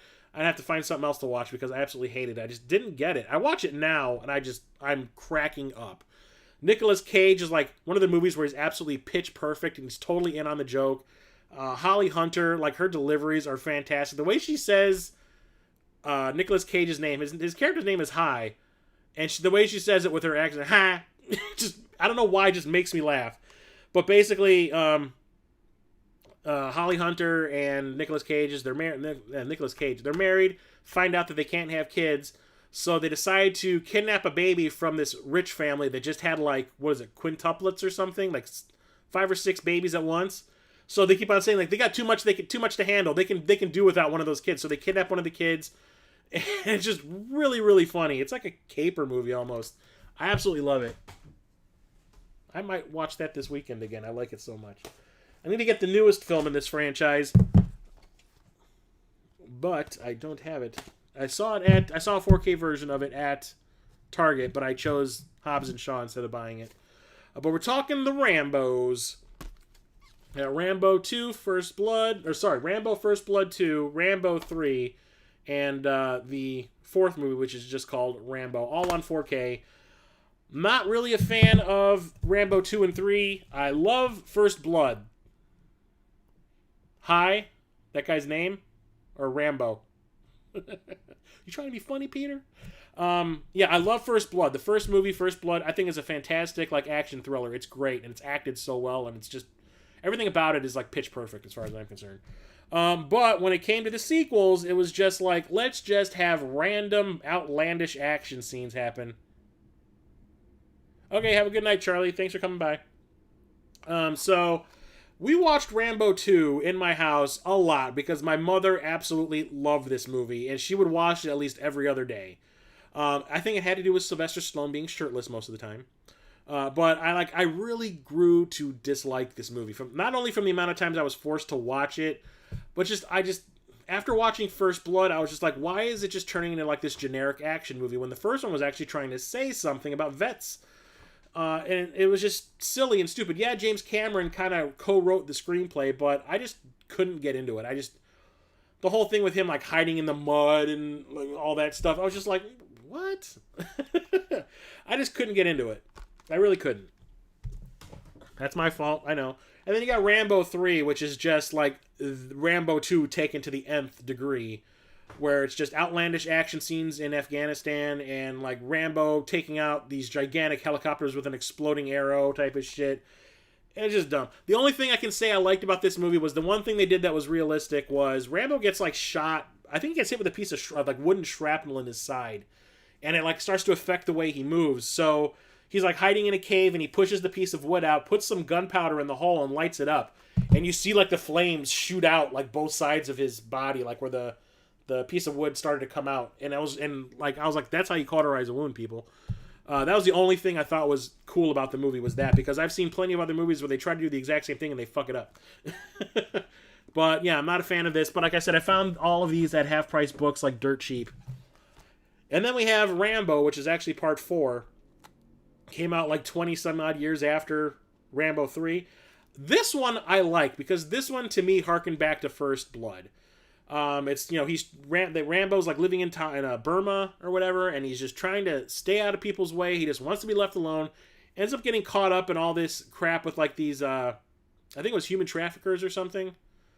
Or there's a bunch of like missionaries that end up getting kidnapped by like these revolutionaries or whatever. And he like starts to like really have feelings for one of them, and he ends up trying to help her. And he ends up teaming up with like a group of like mercenaries that you would hire in the back of a military magazine or whatever to go and rescue them. And it's really fun. It's really cool. There's a lot of, like the storyline is actually really good and really well written. And then there's the last 20 minutes. What's up, Benny? How's it going? The last 20 minutes of this movie is a bloodbath the likes I've never seen before. which starts off with Rambo jumping on the back of a truck that has a 50 cal cannon in the back, aiming it at the driver and unloading it on him. The guy just turns to mush. And he is blowing holes this big in people with this gun, and it is just nuts. And I remember seeing this in the theater opening day. A bunch of kids snuck in. I think they went and bought tickets for that Beat the Spartans parody movie that came out and snuck into this instead. And I remember watching them like, oh my god, what is happening? Like covering their eyes because it was so freaking gory.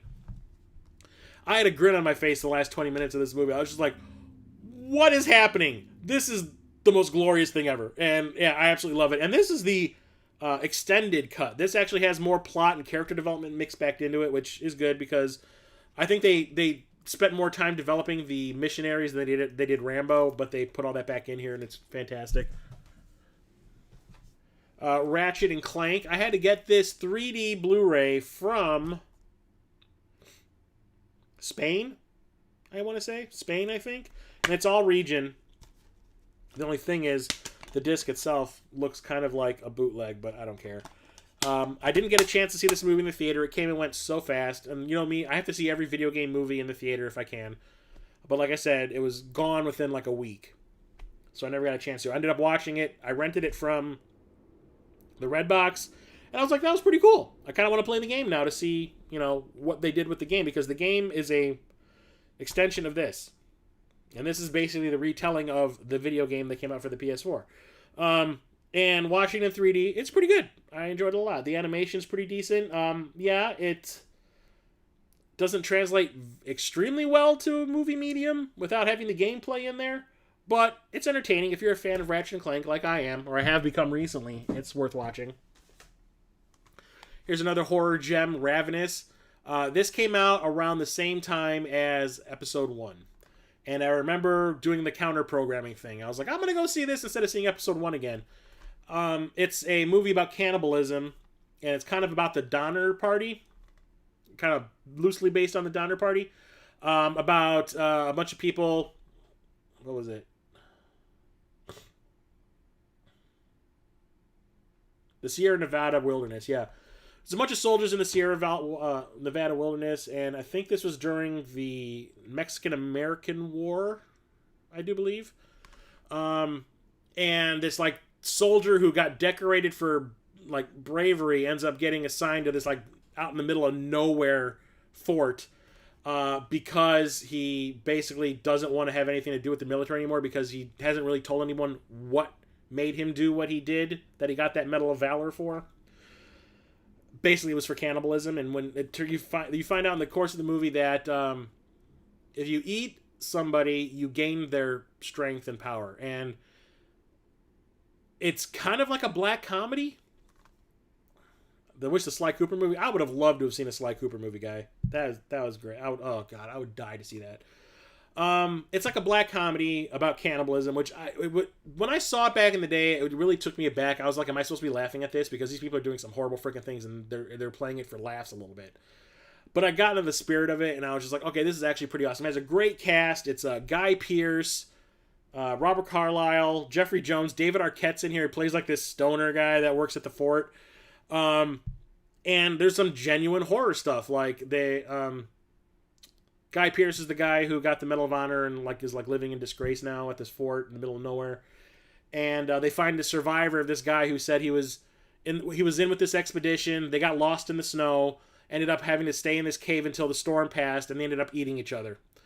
And it turns out the guy that they find basically murdered everybody and ate all of them, and now he's kind of like addicted to eating people, and he's going to try doing that at the fort now.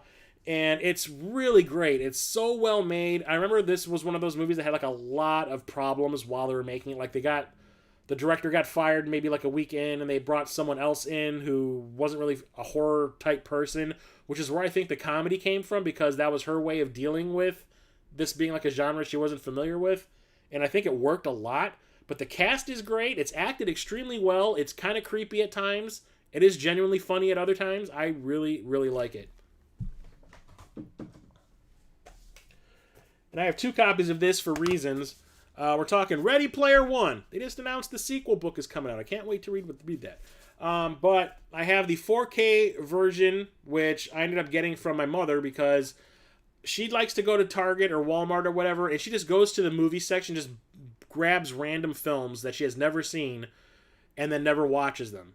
And then she actually did get around to watching this. She's like, I didn't get it, because she's not a video game person, so she didn't know what the hell they were referencing. So she's like, you want it? And I was like, yeah, sure. But I'd already ordered this steelbook from Korea. This is the 3D version of the film. And I had seen the movie the night before it opened in 3D in the IMAX, and it blew my mind. I had listened to the audiobook. I didn't actually read the book. I listened to the audiobook, and I loved it. And I was really looking forward to the movie. I knew they were going to have to change things, otherwise it would be the most expensive movie of all time. It's like Highlander with cannibals. Yeah, a little bit. And it blew my mind. I was like, I knew they were gonna get rid of the War Games scene, and they exchanged it with The Shining, which I was fine with, and all that. And it's just like all the pop culture references and like the stuff from my childhood, like when the glaive from Kroll showed up at the end, I screamed. I freaking fanboyed out in that theater. I was like, yes! I absolutely loved it. And the 3D was absolutely fantastic. But the thing is, I wanted to see the movie again, and when I did, it wasn't playing in 3D anymore. It was only in 2D. And watching it in 2D, I was like, wow, this movie isn't nearly as entertaining in 2D. Like, it's kind of, just for some reason, it's just not as gripping and involving. So when it came out on home video, the first thing I did was try to get a 3D copy of it. And sure enough, when I watched it in 3D, I was like, okay, yep, that's it. That's the reason why I like this movie as much as I did. Like, the 3D just adds this layer to it that isn't there in 2D. But if I need to watch it in 2D, I have the 4K version also. So, fantastic movie. It's just weird how the 3D like adds that much more to it. This is still sealed, but I have seen this movie more times than I can count, and that's Reanimator. Horror movie from Empire Pictures, Charles Band's company, which I've talked about before. It's a H.P. Lovecraft short story called Herbert West Reanimator that this is based on. And it's a horror comedy, like a really graphic horror comedy. Like, there's a scene where a severed head gives head. Caused the actor who was administering head to get divorced. Sad. But it's really funny. It has a great cast. Like, Jeffrey Combs plays the lead, Herbert West. And I think it was his first lead role.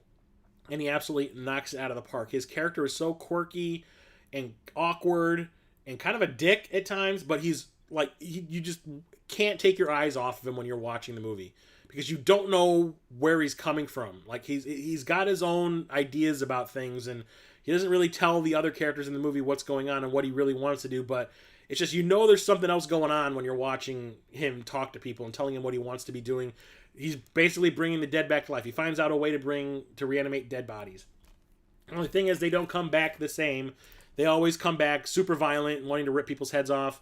The part with the undead cat is funny as hell because they're throwing that thing around the room like a puppet, which it was. But it's a classic film. It's spawned 2 sequels of varying quality. But I absolutely love this movie. I could watch this one anytime. It is one of my favorite horror films. And this, keep on talking about Arrow Video, that British version of like Shout Scream Factory, and how they do their extras. Like I say, Shout Scream Factory put some decent extras on their movies. But when it comes to Arrow, like I said, this entire paragraph of stuff here is the extras for this movie that came out in 1984. That is crazy. They basically have interviews with the people who were in Reanimator the musical on here. God damn. Red Planet.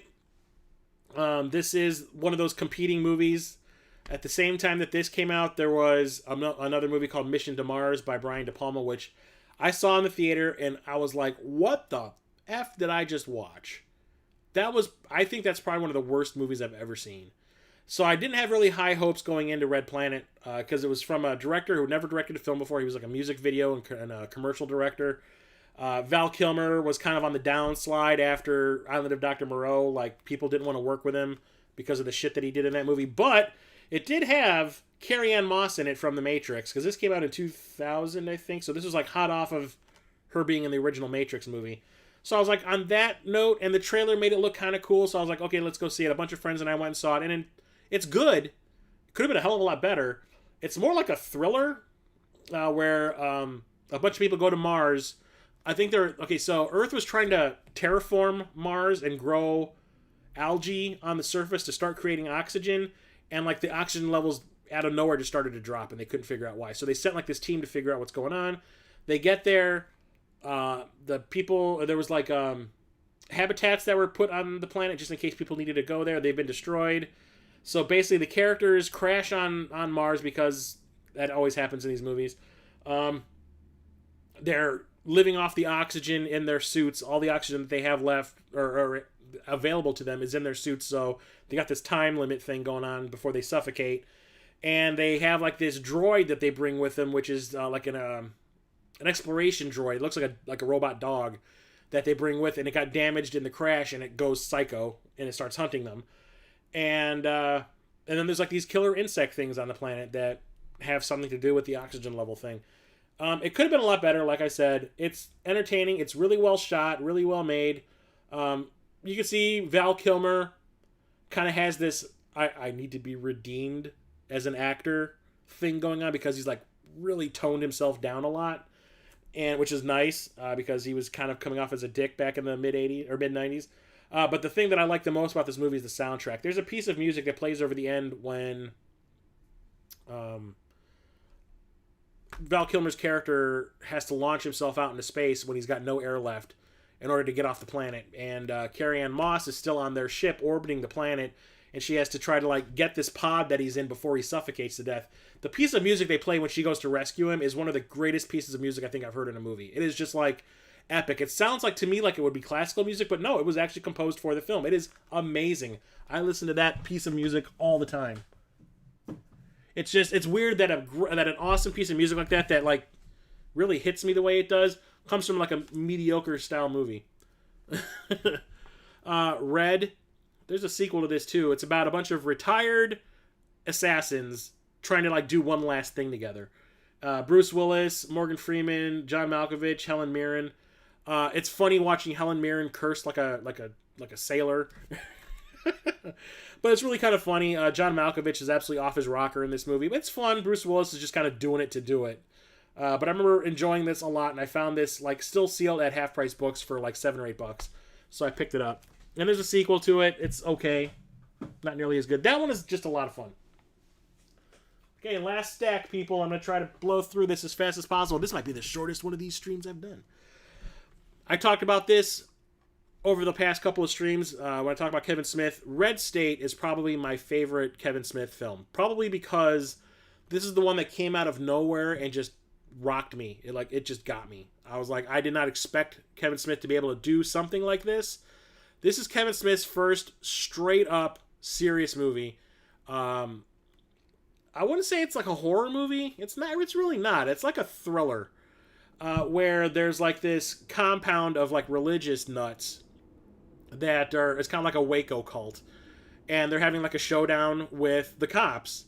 And there's a bunch of kids that I can't remember exactly why they went there. Oh, they were lured there to party by the hot girl that's in the cult, so they can kill them for being sinners or whatever. And it's just really dark and really violent, and it has this awesome twist ending that I know either makes or breaks the movie for people. And I absolutely loved it. I was just like, I didn't know Kevin Smith had this in him. And then he went off and did like Tusk and Yoga Hosers. I was like, what the fuck are you doing with your career?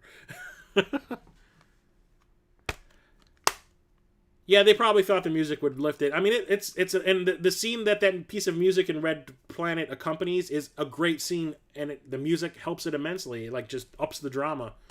But it's a fantastic piece of music. I'll send it to you if you really want, Peter. It's great. Tom from DYN looks like Kevin Smith. But yeah, this is just like I remember Kevin Smith took this movie on tour. He wanted you to pay like $60 to watch this movie. Because you're also getting like a Q&A with him afterwards, and he would do like one of his little his like on stage stand-up-y things alongside the movie. I think that what's his name? Jay Muse was with him too.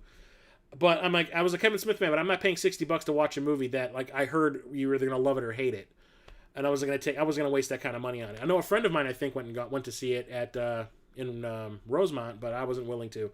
But that person ended up texting me a couple of months later and says, "Hey, Red State's on Netflix right now. Like they just put it up on Netflix right now. Watch it." And I went and I had the day off. I watched it and I was just like, "What is this? Like, I should have paid $60 to see it." Oh God, my favorite Kevin Smith film. Here's another diamond in the rough 80s movie for those people out there who aren't familiar with this. Remo Williams' The Adventure Begins.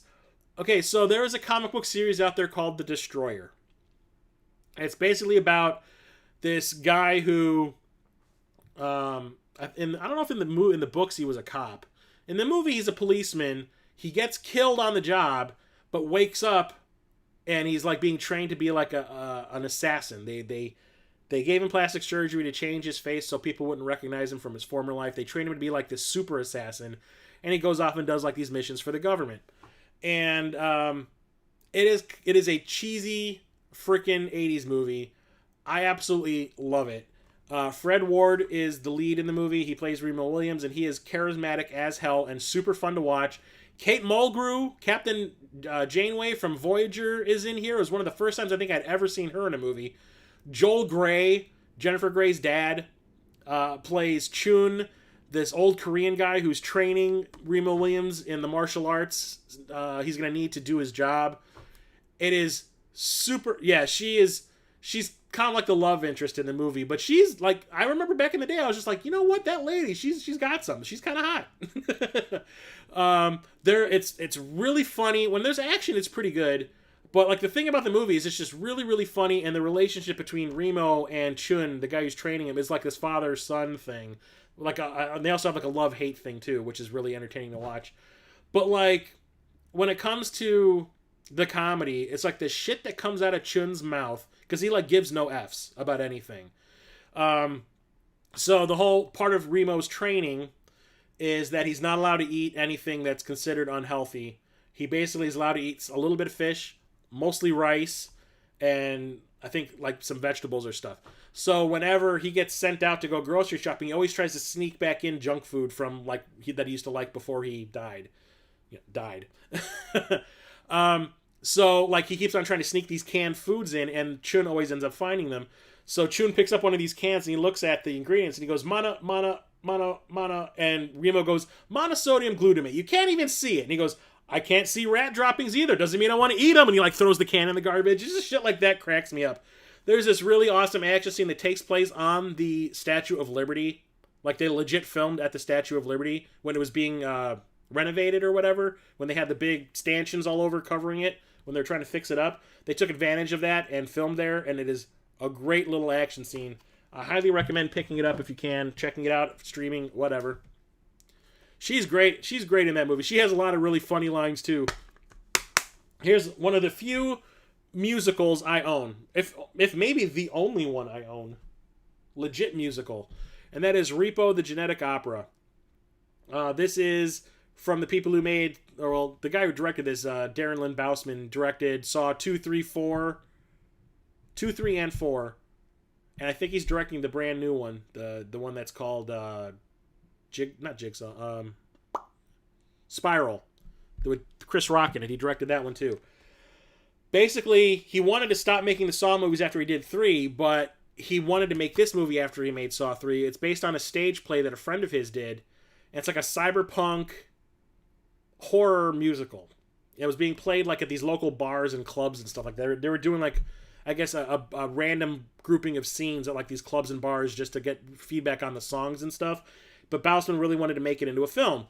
And he went to Lionsgate, who were making the Saw movies, and says, hey, I would like this to be my next film after he did Saw 3. And they were like, no.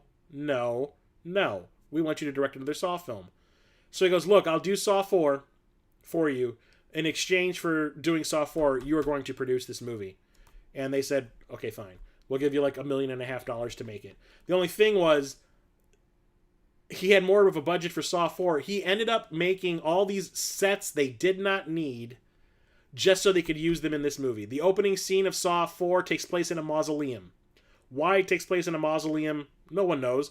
It was because he had that built so he could use that mausoleum set in this movie. All the sets in Saw 4 were reused for this movie. That was why they were built, so you wouldn't have to build them with the budget for this movie. What's up, Freaka 4? How's it going?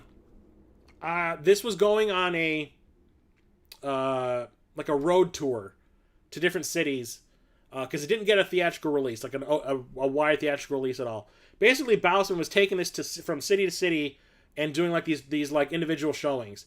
It played at the Music Box by me in the city, and this actress friend of mine, I told her about it, and I was like, "Hey, they're playing this movie that I kind of been interested in checking out, even though it's a musical." Excuse me, belchy. I'm like, "Would you be interested in going to check it out?" She goes, "What's it about?" And I'm like, "It's a cyberpunk horror musical." And I'm like naming the actors off, and I'm like, "It's got Anthony Stewart Head, who played Giles in Buffy the Vampire Slayer. It's got Alexa Vega from the Spy Kids movies." I go, "Yeah, it's got Paris Hilton in it." And she went like, "Oh God, no." And I go, "And then it's got this woman named Sarah Brightman." And the moment I said Brightman, she like lit up and went like, "We're going." And I'm like, "Who's Sarah Brightman?" She goes, Who's Sarah Brightman?" It's like, she played the main character, or the lead in Phantom of the Opera on stage. And Kelly, the actress, was like a huge musical, like stage musical person. I didn't follow any of that stuff. I didn't know who she was. She's like, We're going. I'm like, "Okay." I got tickets for like the opening night of it, and we saw it, and it was like unlike anything I'd ever seen. It was like watching a Giallo movie with the color palette of everything, the lighting, the songs were catchy as hell. All the actors were like perfectly cast. The songs were, like I said, the songs are awesome. Like the gore is crazy. It's just nuts. It's like Shakespearean almost. And I absolutely loved it. So it became so popular in Chicago that Bausman brought it back a second time. And me and my actress friend went and saw it again because she told me, she's like, "We need to see it again if it comes back," because she goes, "I was so overstimulated by watching it the first time." She goes, "I really didn't absorb it. I need to watch it again." I'm like, "Okay, fine." It came back. We went and saw it again, and I was like, "It's still awesome. I still absolutely love it. I need to get the soundtrack." Kelly was talking about cosplaying as people. There was a group of people at the screening I was at that were talking about creating a shadow cast for it. Like with Rocky Horror Picture Show, when people act out the movie on stage along with the movie, which I ended up becoming a part of, which is how I met my girlfriend at the time, through that Shadowcast. And like it just took on this big epic thing. Like for like 2 years, Repo was like, I had this new group of friends that was all because of Repo. Two of my best friends that I met through the Shadowcast, I still I still talk to them almost every other day. It's a great movie. It's great. The songs, like I said, are super catchy. I have the soundtrack. I listen to it on my car all the time. What's it called? Shit, I cannot remember the name of the song. Whatever, not important. It's a great movie. Check it out. And I'm a person who hates musicals, and I love that one. That says something. Pick this up at Half Price Books for like $5 or $6. It's this 2-movie collection of both of the Rescuers films. I have seen the original Rescuers. I saw that in the theater when it was first released, I want to say. I was really, really young. I was maybe like 7 or 8. And I really enjoyed it. It's like almost like Scooby-Doo with mice. We're going to go solve a mystery. These two mice are like, "We're going to solve mysteries together." Yeah. And there's the sequel, which is them in Australia, which I've never seen. Now I have a perfect chance to. But I need to rewatch the original. I haven't seen it in more than 20 years. And I need to watch the second one because I've never seen it. So there's that. I really need to find like the other Disney movie from that time period that I really, really like that I haven't seen anywhere. Actually, there's 2 of them. I really need to find a copy of Sword in the Stone. And the other one is The Great Mouse Detective. I've never seen Down Under. Like at that point, when that came out, I was too old. I was like, I don't give a shit about cartoon movies anymore. I'm like, I don't care. But nowadays, I'm like, I'll watch anything as long as it's good. Another Quentin Tarantino classic, Reservoir Dogs. I don't know if this... Yeah, this is the 15th anniversary edition. One of the few movies that my dad, like... I talked about it when I was talking about Evil Dead 2. My dad rented it, wouldn't let me and my brother watch it because horror movie, and watched it, loved it so much, came upstairs after he watched it. It was like, "You guys need to come down here and watch this movie with me." And we watched Evil Dead 2. And then my mother came home and he watched it a third time with her. This was the same scenario where it was something that I normally wouldn't have been allowed to watch at the time, even though I was in high school at the time. My dad was just like, "I don't need you watching that cursy adulty shit. The story's better in the first one. I know there's some computery stuff in the second one. I remember seeing the trailers for it, and there was like a shot of the big gold eagle-y thing, like diving into a chasm or something, and it was like a computer, like an early computer effect or something. Anyway, and then he watched this, he rented it, watched it, and then was like, you need to watch this movie, and then we watched it together, and I was just like, yeah, that is like awesome. I love it introduced Tarantino's way of telling stories where like it wasn't completely linear, where you're bouncing back and forth in time to see different things happening at different points. Fantastic cast. A bunch of people I'd never seen before. I don't think I'd ever seen Steve Buscemi. I've never seen Tim Roth before. I've never seen Michael Madsen before. And everyone became like a star because of this movie. It's fantastic. And here's a franchise of films that you either love or you hate. I alternately love and hate. So don't judge me. Someone wanted me to talk about video game stuff. Well, we're going to do it because we're talking Resident Evil. I have every single Resident Evil movie. The live action ones, not the computer animated ones. I still need to get those computer animated ones. I know there's like a 4K set of all of them that I want to get, but I keep on finding like the individual Blu-ray ones at Half Price Books, and I always pass them up. I'm like, I'd rather just have the 4K version. So, the first Resident Evil movie, I remember reading about the fact that the guy who directed Mortal Kombat, Paul Anderson, he had gotten the rights to make a movie out of Resident Evil. And I was like, oh, if there's one guy that's going to make Resident Evil work as a movie, it's going to be that guy. If he can turn Mortal Kombat into something as entertaining as that, he's the guy. And then I heard they were aiming for a PG-13 ratings, and my stomach just dropped out my ass. And I was like, what? Why? But I basically swore the movie off at that point. I was like, yeah, I'm not watching that. If it's not rated R, I'm not going to go see it. And then I saw the trailer, and the trailer said it was rated R. And yeah, they made it kind of look like it was about a computer that went crazy and just started killing people. I was like, what does it have to do with Resident Evil? But they had the zombie dogs. They had zombies in it and stuff. And Mila Jovovich, who I was like, I had like a huge crush on after The Fifth Element. I was like, okay, look, she's jumping in the air in a skimpy dress, kicking things in the face. I'm like, okay, I'll go see it. So opening night, a couple of friends and I went and saw it. And I was just like, that was awesome. It wasn't like based on the game specifically. And I understand why they didn't do that, because George Romero was originally tapped to direct this, and he went and played, or I don't know if he played the games, but he watched somebody play through the entire first game with both characters and took all these notes, and he wrote a script that was basically a retelling of the original game, even with the zombie sharks and everything. It was deemed way too expensive to film, and they threw it out, and they fired him, and they brought in Anderson. And Anderson's like, yeah, I can bring it in under a smaller budget, and I have to change some things, obviously. But the thing was, I don't want to watch a movie version of a video game that's just a retelling of the story I already know. Like, base it in the universe, have homages to that game, but don't just retell the exact same story all over again. I like the fact that the first movie, was kind of like a side story to what was happening in the first game, because you see the mansion from the first video game. The movie starts off in that mansion, and then you go underground into the labs underground. What was happening in the first game is probably happening above ground the entire time the movie's taking place. We just don't see it, which I thought was kind of a cool idea that they did, because once you come to the surface, all this shit from part 2 of the game has happened in the city already. Raccoon City's in ruins. So I like the fact that it was kind of like a side story that was happening like concurrently with the storyline of the first game. Plus, Mila Jovovich and it's getting to be dressed the whole time. I love the music in the movie. Marilyn Manson and Marco Beltrami like collaborated and did this really awesome like industrial metal score, which is my favorite genre. So naturally I was like, I love the visuals. I love like the action scenes. I loved everything about it. I just thought it was a really fun action-y horror movie that took elements of the games. Like, there's shots from the first game in there, like those aerial shots looking down on a room. There's angles, there's like things from the games in there and all that. I was just like, okay, look, it's in here. It feels like Resident Evil. I'm happy, and I still enjoy it. I think it's a great little movie. I was surprised that they didn't decide to use the Tyrant in it or anything like that. They just decided to make like the Licker the main villain. But I like the whole idea of the Red Queen and everything. I really enjoyed the first one. I really did. I ended up seeing it, I think, 3 times in the theater. I liked it that much.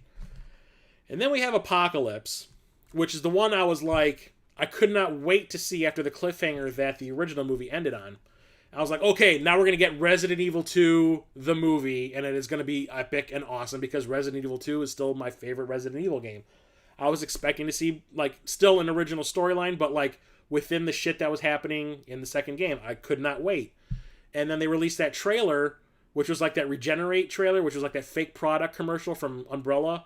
And they said it was the most downloaded trailer in the history of trailers. Like, everybody saw it, and, like, it was like, everyone was, like, super excited. And so my girlfriend at the time and she came to visit from out of state. And we're like, we're going to go see that Resident Evil movie when it comes out tomorrow. It's going to be amazing. So another friend of mine went with. And when the movie ended, we walked out of the theater and we're just like, what the fuck did we just watch? Half the movie is people walking through dark spaces with their guns out doing nothing. People say, don't split up. And then a second later, they all split up. And it was just... I could not believe, like, this is the same thing that, like, to me, this is Mortal Kombat Annihilation for the Resident Evil films. Because they decided to promote the frickin' DP. In this case, I think it was the second assistant director, or the first assistant director. Because Paul Anderson wanted to go off and make Alien vs. Predator, so he wasn't available to direct this. His idea was, because he realized that he messed up by not directing Mortal Kombat Annihilation, the movie turned out as bad as it was because he wasn't involved because he was doing Event Horizon, that this was going to be the franchise that he, like, had complete control over. So he wrote the script, but he turned the director duties over to the first assistant director. Guy had no experience doing this kind of stuff, and it shows. It is just so badly made. What up, Jason? What's going on, man? So this was like a huge disappointment. This is my Mortal Kombat Annihilation of the Resident Evil series. I absolutely cannot stand this one. But you need to watch it in order to see this one, Extinction. This one, I think, is pretty awesome. The guy who directed the original Highlander, Russell Mulcahy, they brought him in to direct this because Paul Anderson was doing... What was he doing at the time? He was directing something else. He did Alien vs. Predator, and then he directed some other movie, and then he came back to the franchise. But this one, I think, is pretty awesome. It, like, reined everything in. It's also the goriest movie in the whole franchise. But it was just simple. There was a group of characters, and they introduced Claire Redfield into it. Carlos Oliveira came back again, who was in the second movie. And it was just a really cool story about, like, Alice. Like, they introduced... What's her name? From the first game. Jason, who's the name of the character you play as in the first game? The female character. I cannot remember her goddamn name. Chris Redfield and Jill Valentine. Sorry. They introduced Jill Valentine in the second movie. Completely wasted that character, too. Other than the fact that she's wearing the dress from Resident Evil 3. They completely wasted her. She doesn't show up in the third one at all, even though she was part of the group that is the main storyline thing in the third one. It makes no sense. And it's like, she's like, Alice is just racked with guilt with what happened to Jill, what they never really talk about. So it's like this really dour Mila Jovovich walking around. But this one I thought was really entertaining, really well made. The action scenes are pretty cool. And I love the whole fight with the Tyrant thing at the end, when they kind of revisit the first movie with the whole hive thing and the laser tunnel and all that kind of stuff. I thought that was really fun. And then it ends on another awesome cliffhanger, which leads into my favorite film in the franchise, which is Resident Evil Afterlife. This is my absolute favorite film. It is also the dumbest, but the thing is, this movie was the one that Paul Anderson came back to direct, the first one he directed since the original. This movie was designed around the 3D. Like, the whole movie was just like, it's going to be in 3D, and that's all we're going to really do. Fuck plot, fuck character development. It's just going to be all about the 3D. And it's a lot of fun because it is. I remember I went and saw this in the theater with my friend Charlie, who was here earlier, Epic Die Studios. And when it was over, I was like, that wasn't a movie. That was like a 3D demo reel, and I think I liked it. And I ended up seeing this in the theater like 4 times in 3D. The 3D was some of the best. This 3D is better than Avatar. They used the same camera system that James Cameron developed for Avatar in this, but he put way better use to it. Everything in this movie is in 3D. It's fantastic. And when you watch it in 2D, I can understand why people are like, that movie's stupid. You need to be watching it in 3D for, like, just to get the effect that he was trying to get. It's hard to explain. It's like watching, when I said I was talking about Ready Player One. In 2D, the movie doesn't hold up as well as it does in 3D. This doesn't hold up very well in 2D either. You need to watch it in 3D. It's absolutely fantastic. I put this as my number one choice in the original video I did about 3D Blu-rays you need to watch on your PSVR. This was my number one choice because, like, it is just absolutely fantastic. Everything was so well thought out in 3D, and the movie's just fun to watch. It's just a silly horror action movie. I absolutely loved it. And then we have the follow-up to that, which is Retribution. This too is in 3D, but the 3D wasn't nearly as well implemented as well as it was in Afterlife. But it's still pretty fun. This is, I think, the longest movie in the franchise. Also the one that got the best reviews in the franchise. I remember there were actual critics out there saying this one was actually pretty cool. It's still pretty nonsensical. They keep, like, retconning things from the previous movie to make the plot work more. But they bring Jill Valentine back in this one. She's the main villain in this one. And that outfit that Mila wears the entire movie, yes, it is skin tight, but it looks incredibly stupid in action and pretty impractical for what she's doing in the movie. But it's still pretty fun. They introduce a lot of new concepts in it. They bring in a lot of characters from the games. They bring in Leon Kennedy and Barry Burton. And I really enjoyed this one too. It's fun. It's fast-paced. Has a lot of really cool martial arts scenes. There's a scene in this lighted tunnel that's like, it's just white lights, ceiling, floors, walls, everything, with Mila Jovovich doing martial arts against a whole shitload of zombies, and it's one of the coolest fight scenes I've seen. And then we have the final film, the final chapter. I do believe this was released in 3D overseas. It never was released in 3D in the US. And I can see why, because the problem I had when I saw this in the theater, I think this is one of the worst movies in the franchise. It's not nearly as bad as Apocalypse, but it's pretty close. I thought it was just a really disappointing finale to the franchise, because you could see that 4 and 5 are really building up to something big. And then the cliffhanger for the 5th movie was like one of the most epic things ever, where it was, you know, all the main characters standing on top of the White House, and you see how far the infection has spread, and the world is basically in ruins, and they're basically there's gonna be this gigantic attack against all the mutants versus the human characters. And when this movie starts, it's all happened already. You just see everyone like Mila Jovovich coming out of the rubble after it's over. She's like, "Oh God, I'm still alive." I was like, I wanted to see that fight. I'm like, what the hell? The movie is cut so quickly and fast that it would not work in 3D. So I'm glad I do not own this in 3D. I do own the 4K version though. But they just start throwing random characters in there. They bring back Claire Redfield again, who is I love Alice in these movies. Claire Redfield is my favorite character, bar none. She has one of the coolest action scenes in Afterlife when she's in the shower fighting the Axeman. But like they throw Ruby Rose in here because she was like it at the time. You know, it just feels really thrown together. Because the 5th movie underperformed, they didn't get the budget they would have needed to properly end the franchise, so it was like a way lower budget than Part 5. So it's like they did what they did. They did what they could with the money they had, but to me it was just super underwhelming. And it's also left open for another freaking movie that's probably never going to come. Why would you do that? It's called the final chapter. Just end the damn thing. Ugh, just annoyed me. Retconned a bunch of stuff again. I was like, why are you doing this? I need to find the 3rd movie in this franchise, though. We got Return of the Living Dead 1 and 2 from Scream Factory. The original Return of the Living Dead is like, it's a horror comedy, and I absolutely love it. It has some of my favorite lines in horror movies. It's kind of playing it like what happened in Night of the Living Dead was based on a true incident involving a bunch of chemicals, bringing a bunch of dead bodies back to life.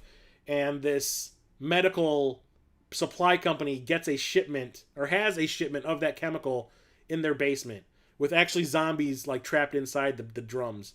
And they get out, and zombies are just all over the place. Except in this one, they're not after flesh, they're just after brains. Which has one of my favorite lines in a film is from this movie, is the zombies can actually talk and dance a little bit. But one of them, like, a bunch of paramedics come to help some people who are injured. The zombies kill all the paramedics, and one of them grabs the walkie-talkie because you hear the paramedics like back at home base saying like, "Are you guys okay? Do you need assistance?"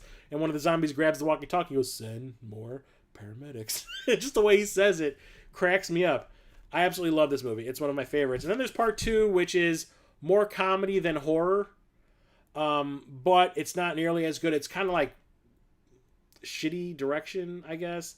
And they try to like go for like toilet humor a little bit and have like pop culture references and stuff. Like during the end of the movie when the zombies are dying, I'm not gonna, if you haven't seen it, I'm not gonna ruin, but when the zombies are dying, Michael Jackson zombie from the Thriller video shows up and starts doing the Thriller dance and shit. And it's like, what are you doing?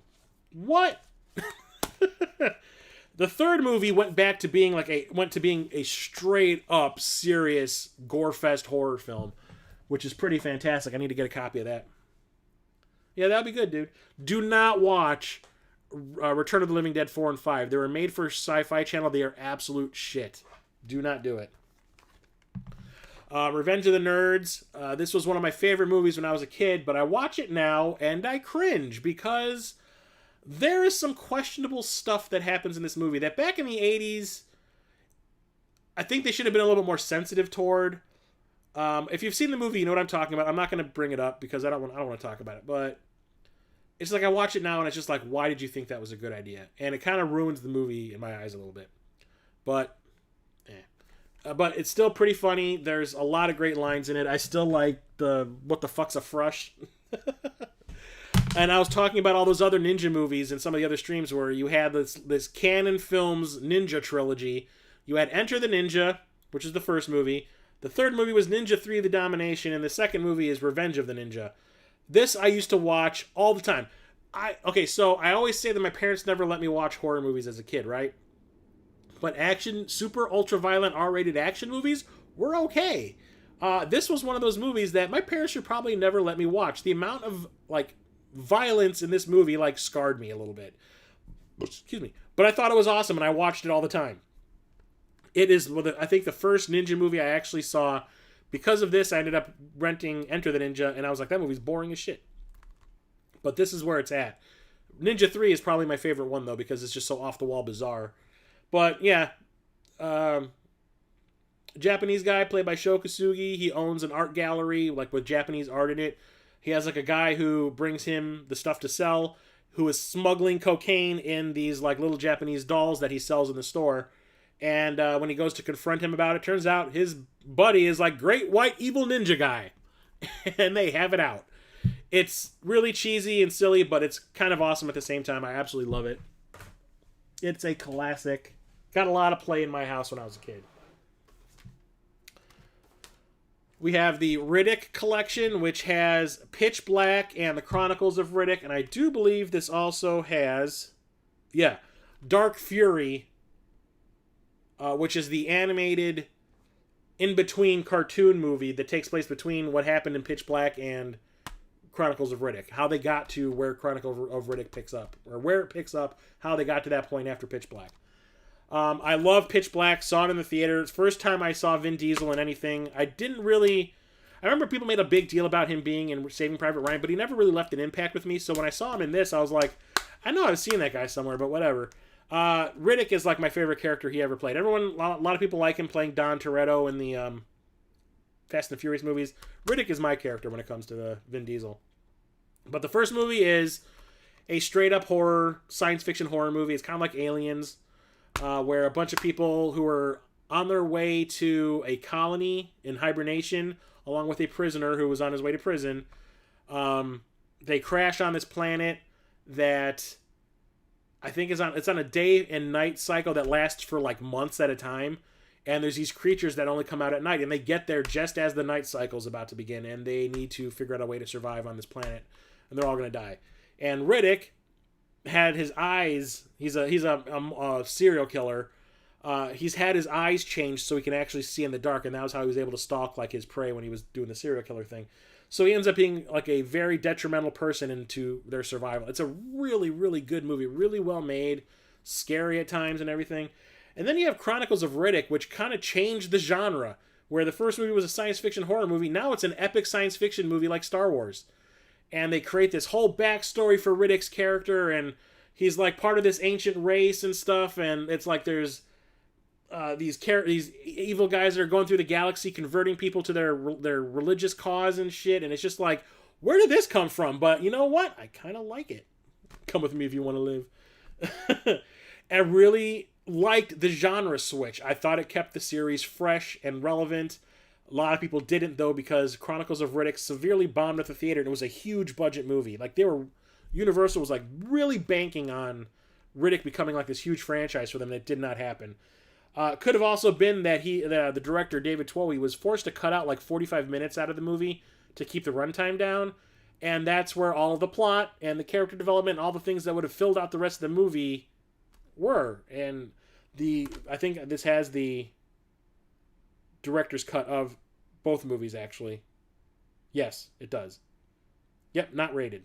Yep. And that's the way to go. Both movies, unrated cut. And then we have the third movie in the franchise, Riddick, kind of taking after the whole Rambo thing. We're just going to go with the character's name now, which picks up like right where Chronicles of Riddick ended, but like, 10 years after that movie came out. And it goes back to like the simple way the first movie was told, because they had a severely lower budget compared to Chronicles of Riddick. So the first half of the movie, it's kind of episodic. There's like 3 parts to the movie. The first part of the movie is Riddick alone trying to survive on this planet he's been dumped on.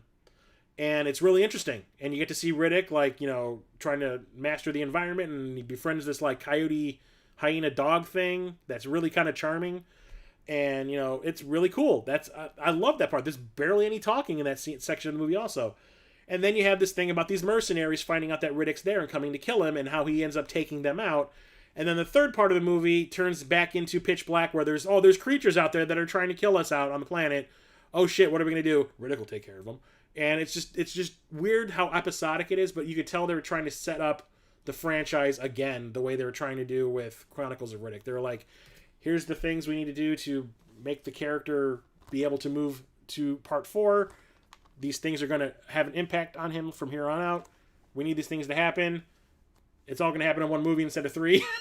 Because I think it was like 3 different movies combined into one. But I still liked it a lot. It's still entertaining. And this is the unrated director's cut version of it. You guys ever watch The Daily Show way back in the day when Craig What's-His-Face was hosting it?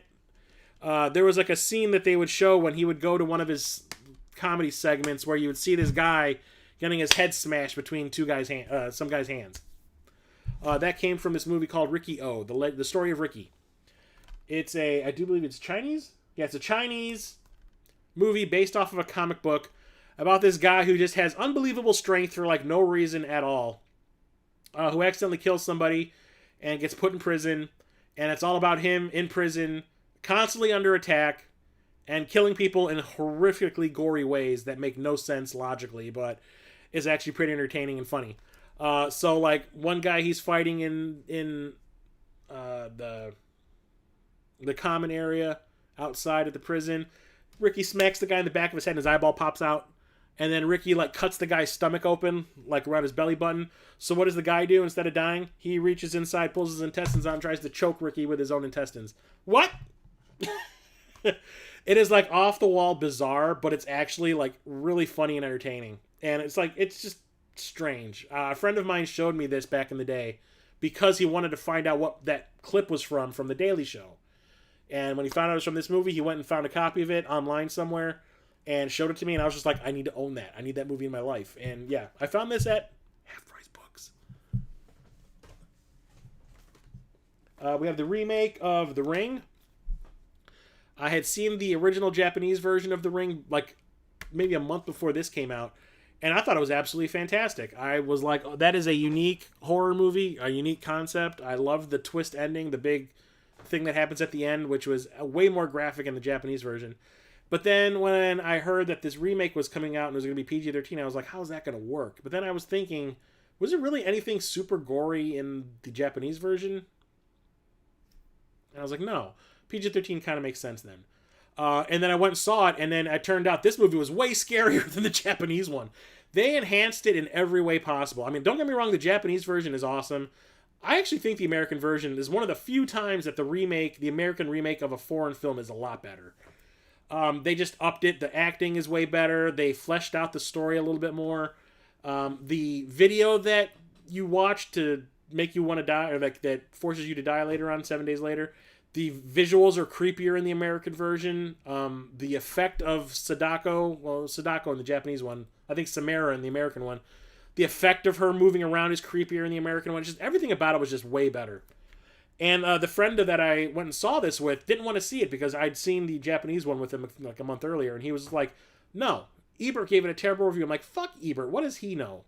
Like, seriously, who gives a shit what he said? Like, make up your own mind, let's go see it. And when it was over, he was like, okay, you were right. It was a good idea. It was a good idea. We went and saw it. Great, scary horror movie. And then the sequel ruined it. That was the worst excuse for a sequel ever. I will never own a copy of The Ring 2. Okay, we're getting close, people. Rise of the Planet of the Apes. This is the second. Is this the first one or the second one? This is the first one. When it comes to like the reboot of the Planet of the Apes movies, I can never remember which order they go in. But they didn't want to call it just flat out Planet of the Apes because of that shitty Marky Mark movie that came out a few years earlier. Rise of the Planet of the Apes. This is the second reboot, where James Franco experiments on this chimp.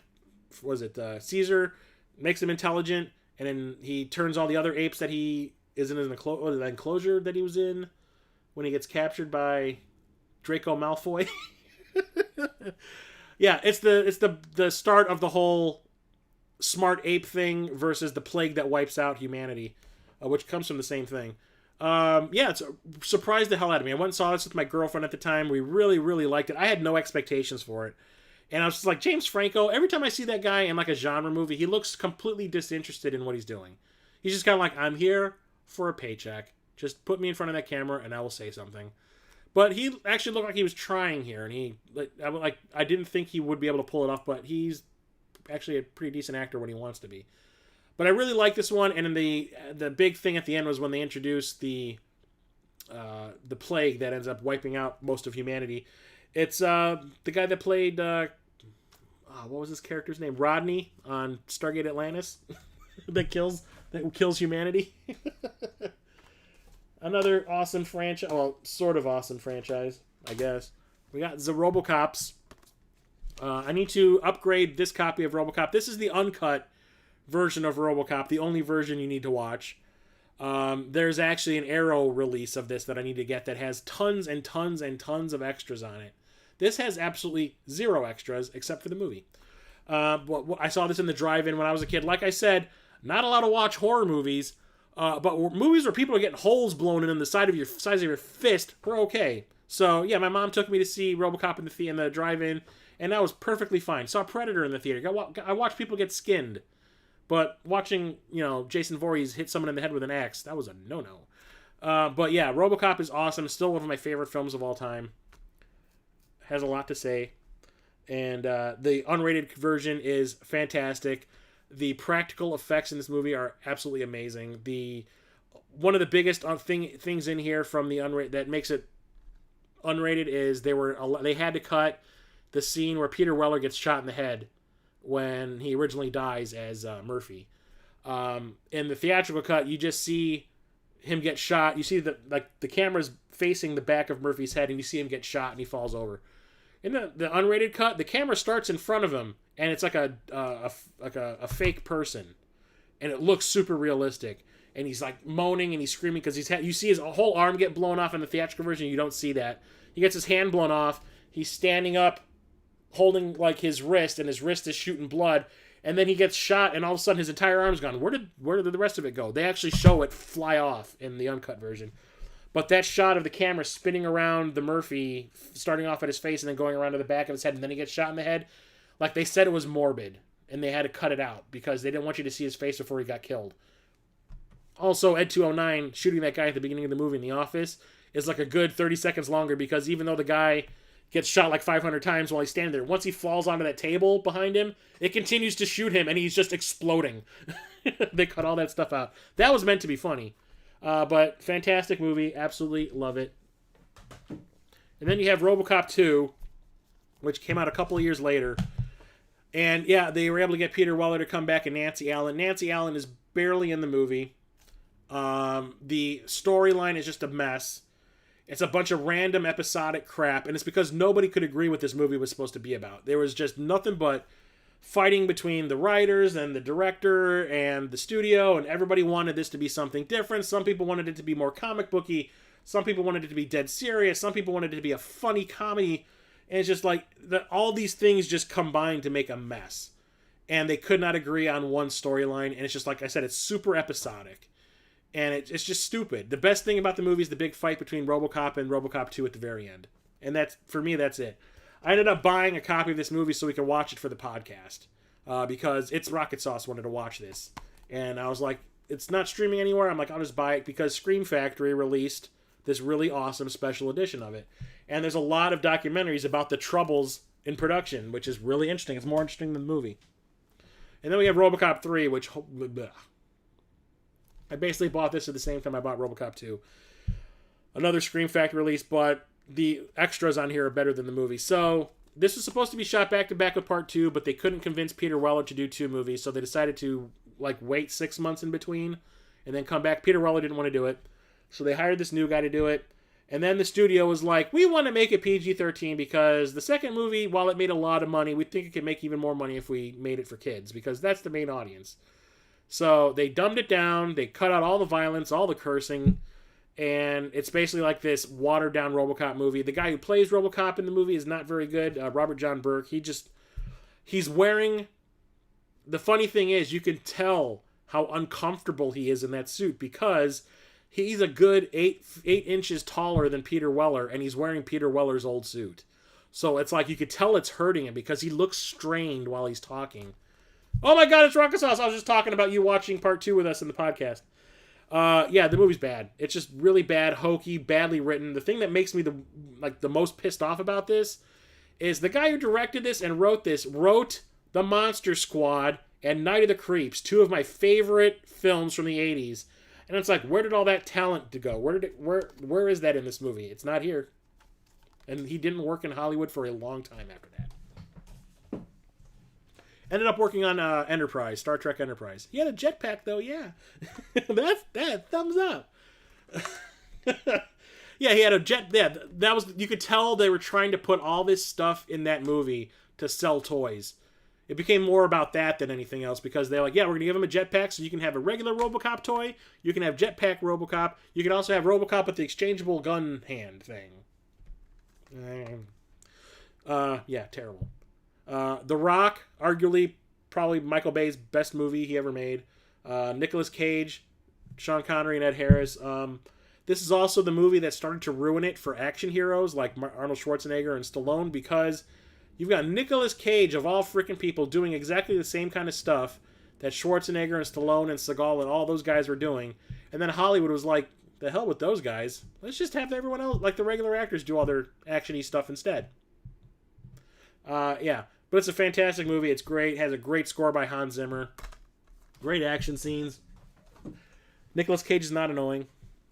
And the Splatterpunks, the 2 Japanese robots, one of them, to show so they wouldn't have to do split screen when the 2 Japanese robots fight at the end of the movie. They have that one get shot in the face, so his face is like... So they don't have to do any split screen. Yeah. Okay, so here's another one of those, what I would call like a diamond in the rough movie that a lot of people probably haven't heard of. It's called Rock and Rule. Good times. I saw that in the theater, RoboCop 3 in the theater, with this girl I was trying to date. And she had never... I think I'd shown her Part 1, but I had never shown her Part 2. And we went and saw Part 3, and she was just like, if they make a Part 4, do not ask me to come to see it. I was like, you got it, because I won't want to see it either. Yeah, Rock and Rule. Came out in the mid-'80s, early to mid-'80s. It's by Nelvana. They did that Boba Fett cartoon from the Star Wars Holiday Special. I know they did a couple of other movies too, and I cannot off the top of... I think they did some of the animation for Heavy Metal, the movie, the animated movie. But it has a great cast. Well, you got Paul Le Mat in it from Puppet Master. But like Debbie Harry sings some of the songs in it. Iggy Pop sings some songs in here. What was the other guy? Lou Reed sings some songs. It's basically after like an apocalypse. All the humans are dead, but all the rodents have like evolved into almost human-like. So you got like humanoid rats, humanoid mice, and stuff like that. And like follows a bunch of people who want to be rock stars. And they start to leech off this guy named Mott, who's like the Michael Jackson of the time. And he's really evil, and he is trying to summon a demon to make him even more popular. To like, I don't know what his final goal was, to raise a demon, but I don't remember exactly why he wanted to raise it. It had something to do with like money. And he needed a special certain person's voice in order to raise the demon. He couldn't do it synthetically. And then he realized that this girl that Debbie Harry sings, whenever she sings, the character sings in the movie, it's Debbie Harry doing the voice. Her voice is what will bring the demon forth, so he's trying to seduce her and make her work with him and stuff. It's really interesting. It's goofy. It's silly. Like, you've got all these rock songs, and then there's like a random song by Earth, Wind, and Fire in here. But I remember there was this show on Nickelodeon I used to watch all the time, which Leonard Nimoy used to host, and it was like Movie Magic or something. And they did a special on this movie, and I was like, I need to see it. I need to see it a lot. And it just never seemed to play anywhere near me. So I never got a chance to see it. I didn't see it until it came out on video. And back then I was even like, it's okay. And then find out that it was because there was a lot of like behind the scenes meddling going on with the movie, and a lot of it was cut out, and this is the uncut version of it that I found at Half Price Books. Why do I find all the cool stuff from my childhood at Half Price Books? I don't know. Rock and Roll is pretty awesome. You need to watch it. It's bizarre. It's very 80s, but it's pretty awesome. And it's like a kid's movie with Satan in it. It's strange. There's certain movies that I can watch that I think I've talked about it before. I think I talked about it when I was talking about I Love You Man. There's certain movies that I watch when I'm like down in the dumps that just immediately cheer me up. And Role Models is one of those movies. I don't know what it is with movies with Paul Rudd in it. Whatever. Yeah, this movie cracks me the hell up. It's two losers end up having to get community service for trashing a statue, and they end up going to like a center to help awkward teenagers and stuff. They're awkward kids. And Paul Rudd gets stuck with a LARPer, and Sean William Scott ends up getting stuck with like this really crass urban kid. And it is extremely funny. Like, it is extremely funny. Like, I had tears in my eyes. There was at least two parts in this movie where I was laughing so hard I had like no sound coming out. Like I was laughing, but you couldn't hear me laughing because I was just like choking on my laughter. I immediately watched this, or when I watch this, I immediately cheer up. I don't know what it is. It's just one of those movies. Here's a double feature: Romancing the Stone and Jewel of the Nile. I remember seeing Romancing the Stone in the theater. My parents took me and my brother to see this back in like 84, I want to say. Yeah, 84. This is the movie that put Robert Zemeckis on the map. He did this, and Romancing the Stone got him Back to the Future.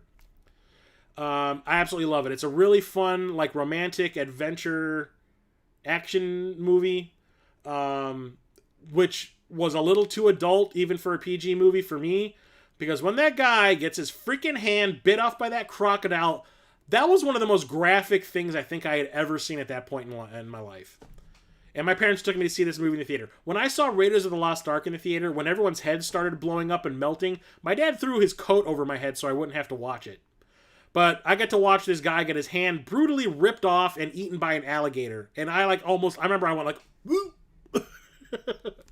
Then there's the sequel, Jewel of the Nile, which was like thrown together because I guess they were trying to get Michael Douglas, Kathleen Turner, and Danny DeVito in the movie again. The only thing is, like, their schedules like did not jibe at all. But when it was like the moment they found out that they had like an opening in their schedules, they threw the movie together. And it feels like it was thrown together. It's just, I don't think it's nearly, or not even close to as entertaining as Romancing the Stone. But, you know, as a continuing adventures of those characters, it's okay. But if I had a choice, it's Romancing the Stone every time. Here's another one of the movies that I would say is like one of those movies I put on when I want to be cheered up when I'm down in the dumps, and that is Why do I have the hiccups all of a sudden? I'm talking too much. Yeah, look at those snappers. I forgot about that freak of four. Thank you. Romeo and Michelle's high school reunion. I saw this at the... Well, okay, it was a weird situation with this. So I'm working at that video store in the mid-90s. I was the guy that would always get the preview tapes that the companies would send our store so we could make decisions on how many copies of each movie we were going to buy. So Miramax and Dimension sent us this big box of movies to watch. Naturally, my boss hands it over to me. He goes, watch them. Tell me how many copies we need. Romeo and Michelle was in that box. And I'd seen trailers for it, and I was like, no, I don't watch Friends. I am not watching a movie with Lisa Kudrow in it. So I begrudgingly put it on. And I laughed so goddamn hard at this movie because even though it's about two, women, the things that they were going through in high school, like, anybody can relate to. Like, the being picked on, all that kind of shit. I was laughing so hard, and I fell in love with freaking Mira Sorvino in this movie. There's a scene where she's like, her and Lisa Kudrow are trying to lose weight for the reunion, so they start taking all these exercise classes, and there's a scene where I think it was like a spin class where they're on like stationary bikes, and Mira Sorvino starts acting stupid on the bike, so she like starts jumping up and down on the bike while she's riding it, and her breasts are just flopping everywhere, and I went, I love you. So the thing is, I watched this movie on video for this tape, and I go back and tell my boss, I'm like, it's really good. I'm like, we need to have at least 6 copies of it for the store. So I tell my friend that I used to hang out with at the time, I was like, yeah, I just watched this movie, Romeo and Michelle's High School Reunion. My boss gave me like the preview tape to watch. I'm like, it was really good. And he goes, well, you know what? It's still playing at the Dollar Theater, a couple towns away. Let's go see it. So I saw it on home video, and then I went and saw it in the theater. And it was just as funny. And sure enough, he thought it was hysterically funny. Everyone in the theater was losing their shit. It's one of my favorite movies. I could watch this any day. It's that good. The moment I found out that there was a Blu-ray version of this, I ordered off of Amazon the moment I found out about it.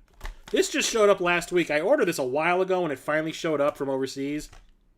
Another one of those Arrow releases. It's Ronin. This is by John Frankenheimer, the guy who did, I think it was it the first French Connection? He did Bullet. It's a action thriller with Robert De Niro and Jean Reno and Natasha McElhone, who was in Californication. And Sean Bean is in it too, and he dies. But it's like this thriller that is just, like, once shit gets going, it's just nothing but action. But it's like John Frankenheimer action, so it's all super well choreographed. There's this awesome chase scene through France that is like so well choreographed, and like you could tell they spent so much time making sure that it worked, and that it was thrilling, and everything about it was like top notch. It's so good. It is so good. Lots of shootouts. It is not a whole lot of plot, but it's just basically like a deal, like a deal gone bad, and then you have to deal with all the repercussions of it, and it's just like, it's crazy. I absolutely love it. And since it's an Arrow release, look at all those extras. I also haven't watched this movie in probably 15 years. So I was super thrilled to get like a really awesome special edition of it. I need to watch it again. I'll probably watch it this weekend. Why I'm not elaborating on it more. The plot is still kind of like, was it that? Was that what's really going on? I just remember the car chases and the shootouts and Robert De Niro being awesome. Rounders. I don't remember a whole lot about this. I saw this in the theater back in the day. I remember we saw it opening weekend, a bunch of friends and I. And I remember really, really liking it. It was about a bunch of card sharks. Matt Damon did this not too long after Good Will Hunting, and Edward Norton not too long after Primal Fear. And I just remember being about a couple of friends who were trying to be card sharks. And I remember being really entertained. I need to watch it again. So actually, this is good that I'm talking about it now, because I'm probably going to watch this weekend also. Here's one of my fun movies. Rundown, the first big movie with The Rock as the lead. Him and Sean William Scott. This movie is awesome. It's Peter Berg directed this. He used to be an actor. He directed that shitty Battleship movie. But this is the movie that, like, there's actually like a passing of the torch scene in here when The Rock, at the beginning of the movie, he's a bounty or a headhunter.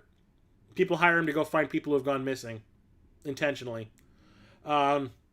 he walks into this like swanky bar to find this person that he's looking for, and Arnold Schwarzenegger's in there and high fives him. And it's like, passing of the torch, bro. It was me, now it's you. And it is so funny. The Rock gets hired to go to South America to find this rich guy's son, Sean William Scott, who was actually like looking for gold or something in the Amazon. And that's why he like skipped town. And it's like, it is a great comedy. The two play off each other so well. Christopher Walken's the villain in here. He has some of the greatest lines in film history. That whole like, Oompa Loompas and stuff like that to all the slave workers that he's got. It's just like the shit that comes out of his mouth. But I still think the scene where The Rock and Sean William Scott have been drugged and those like monkeys come out of the trees and like look like they're going to attack him. Like, go away, monkey. Go away, monkey. Go away, monkey. It just, that shit cracks me up. Here's one of my favorite movies. My brother turned me on to this one. It's Run Lola Run. It's a German movie by Tom Tykwer. He co-directed Cloud Atlas with the Wachowskis. I talked about that movie when I I think it was the first video that I did or the second video that I did. My brother had rented this. He had heard a lot about it. I knew nothing about it. I was at work one day and I came home and my brother was watching this with my dad. And like the moment I walk in the front door, I hear this crazy techno music. And I'm like, what the hell are you watching? My brother goes, one of the most visually interesting movies I've seen in a long time. And I go, really? So I sit down and I was a little too far into the movie. They were too far in for it to make sense for me. And I was just like, this looks kind of cool. When it's done, give it to me and I'll give it a watch. And my dad was like, that was fantastic. My brother's like, that was so good. You need to watch it. So I checked it out. And yeah, Franca Potente had a huge crush on her after this movie. Basically, her boyfriend loses a bunch of money that he was bringing to his like drug lord crime boss. And he needs like, was it $15,000 or something like that by 3 o'clock. Otherwise, he's going to die. So he calls his girlfriend. He's like, I know it's like 30 minutes until it's due, but I need some way to get $15,000 in like 30 minutes or I'm dead. So it's all about her trying to figure out a way to get money. And then like the first version of what she would have done fails. And then like time rewinds and then it happens again and she tries a different method. And then that fails and it's like this time loop thing. They don't really explain the time loop thing, but it doesn't really matter because they keep talking about like causality and stuff at the beginning of the movie and like alternate realities and stuff. So they kind of set it up at the beginning, but they don't explain why it's really happening, but it doesn't really matter. It's just a fun, entertaining movie with a great soundtrack. It's filmed so well. There's only so many ways you can film a woman running. Because most of the movie is her running to wherever she needs to go to get that money. But it's a fun, fast-paced movie, and I really, really like it. It's really short, too. It's like, 75 minutes? Where are you? Time code.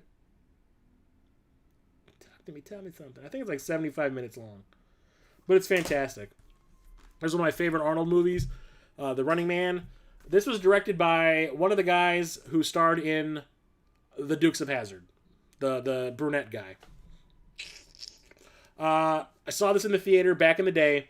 My grandmother, of all people, had a huge crush on Arnold Schwarzenegger. And every time she would come to visit us, the only time she would ever see movies in the theater was when she would be visiting us or we'd be visiting her. We'd take her to see a movie.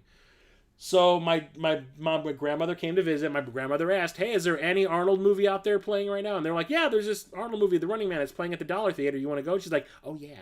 So we took her to see it. And every single time he was on screen, I could hear my grandmother, she's probably sitting 3 or 4 seats away going, oh, my. Like, almost like George Takei style. I would just hear her, like, under her breath going, oh, my. I was like, crack me up. I remember we saw Red Heat like that, and she's going like, Oh, man. But it's an awesome movie about Arnold. He gets framed for killing a bunch of people during a raid and gets sentenced to prison, escapes from prison, gets recaptured, and like part of the way the future that this movie takes place is people who escape from prison, if they are recaptured, they get thrown onto a game show called The Running Man, where they are basically, you either get murdered or we have these gladiators who are going to be trying to kill you. If you survive, your sentence is commuted and we give you all this money and you can live in luxury for the rest of your life. That's not the case when it comes to the people who've actually like beat the game, but it's awesome. Schwarzenegger like beats all these like Mortal Kombat-y type people. Like there's a guy named Sub-Zero, there's a guy named Fireball. It's just like it's Mortal Kombat took some cues from the movie. The only one that makes me laugh the most is Dynamo of all people. That was like the worst person. It's a fat piece of shit in a suit covered in LEDs with a mohawk who shoots electricity beams out of his wrist while singing opera. What? But it's just a really fun, cheesy action movie. And Arnold gets some great lines in here, too.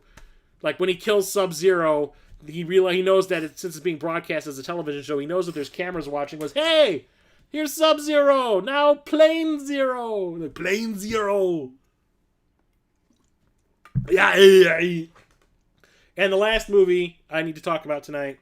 Wow, this went 2.5 hours again. At least it's not 3 hours. Running Scared. This is another one of those diamonds in the rough movies.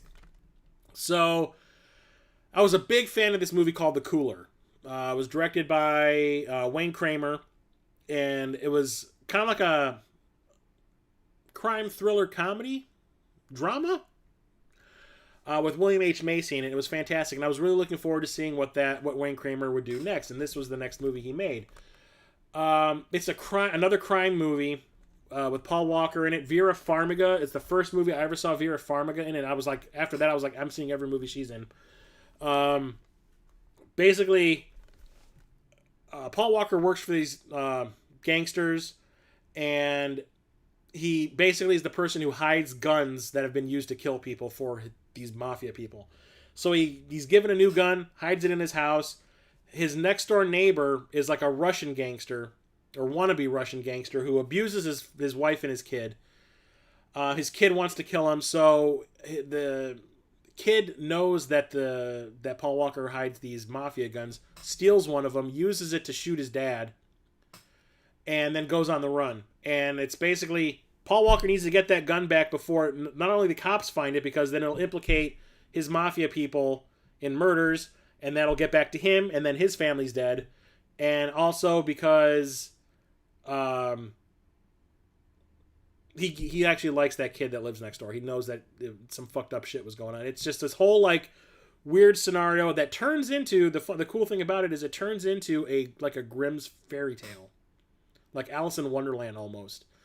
The shit that the kid runs into while he's on the run compared to what Vera Farmiga is going through at the same time. There's like all this weird Alice in Wonderland stuff, and it's just a really cool subtext to like what would normally be like a generic crime movie. Paul Walker, I don't think I've ever heard him say as many F words in any other movie as he does in this movie. He drops an F-bomb, I think, every other word. It almost got an NC-17 rating, but the big finale takes place at an ice rink, and the whole thing is illuminated by black lights. So certain things are glowing, and it was basically, they said that if they didn't film that whole end scene with black lights, the movie would have gotten an NC-17 rating for violence because of the amount of blood flying around, but because the black lights make the blood look black, they got away with it, and it's kind of funny that was all it took. But it's a great movie. It's really fast-paced, and it's creepy at times. Really well acted. It's one of Paul Walker's, one of the best acting jobs he had done in a movie at this point. I really, really liked it. I saw it in the theater, and I was immediately like when that comes out on DVD, I'm buying that shit. And I didn't realize it had a Blu-ray release, and I found it on Amazon for like $6, so I picked it up, and yeah, I've watched this probably 6 times since I bought it. It is really, really good. And the thing is, I'm telling you, it's a crime movie. If you look at some of the stuff going on in the background here, it looks like a horror movie, like the hands and stuff, because there is some effed up stuff going on in that movie. It's like nobody knows about that one. But anyway, that's it for tonight. Luckily, this is shorter than most of the other ones I've done, but still longer than it needed to be. I need to stop rambling and going off on tangents. And maybe my head will stop bleeding. Thank you, everybody who came tonight. I'm so glad that I have all these regular people, or regular viewers coming to check these streams out. I'm really thankful for each and every one of you. Thank you so much. I'll be back next week with another one. I'm going to have to... I thought I had trimmed back the amount of Blu-rays I was going to be talking about tonight. I'm just going to have to pick one letter and go one letter at a time. I'll have 6 movies in the U's, and it'll probably take me 2 hours to talk about those. I don't really have a Dollar Tree near me. So I don't really do it. I go to Half Price Books. There's these two places near me called The Exchange that have, like, they're used media places, and I buy nonstop movies from those joints. But Half Price Books is where I find most of my stuff, and I find awesome stuff there. I don't know what it is about Skokie, Illinois, but like all the things that I like there end up getting sold to that Half Price Books. Don't ask. Video games, movies, all that stuff. I don't get it. So yeah, I'll be back next Thursday, 7 p.m. Central, for another one of these film collection live streams. I hope to see you all there again. Yeah, I will talk to you later. I am going to, like, what's his name? Omega brought up earlier. I'm definitely getting, I mean, like, this is not turning into a movie channel. Trust me, it is not. I just thought it'd be fun to do something different for a little while. And start talking about movies for a bit and then go back to the video games. So once these streams are over, the video game stuff is coming right back. Like I said, I've got like 3 episodes of things. I've talked about this like since I started doing these since the beginning of the year, that I've got like 3 episodes filmed that I just need to edit together. I just never have the time to do it, but they're going to be coming. Trust me. So I'll talk to you all later. Have a good evening. Stay safe out there. And I'll talk to you next week. Chris, the old ass retro gamer, out.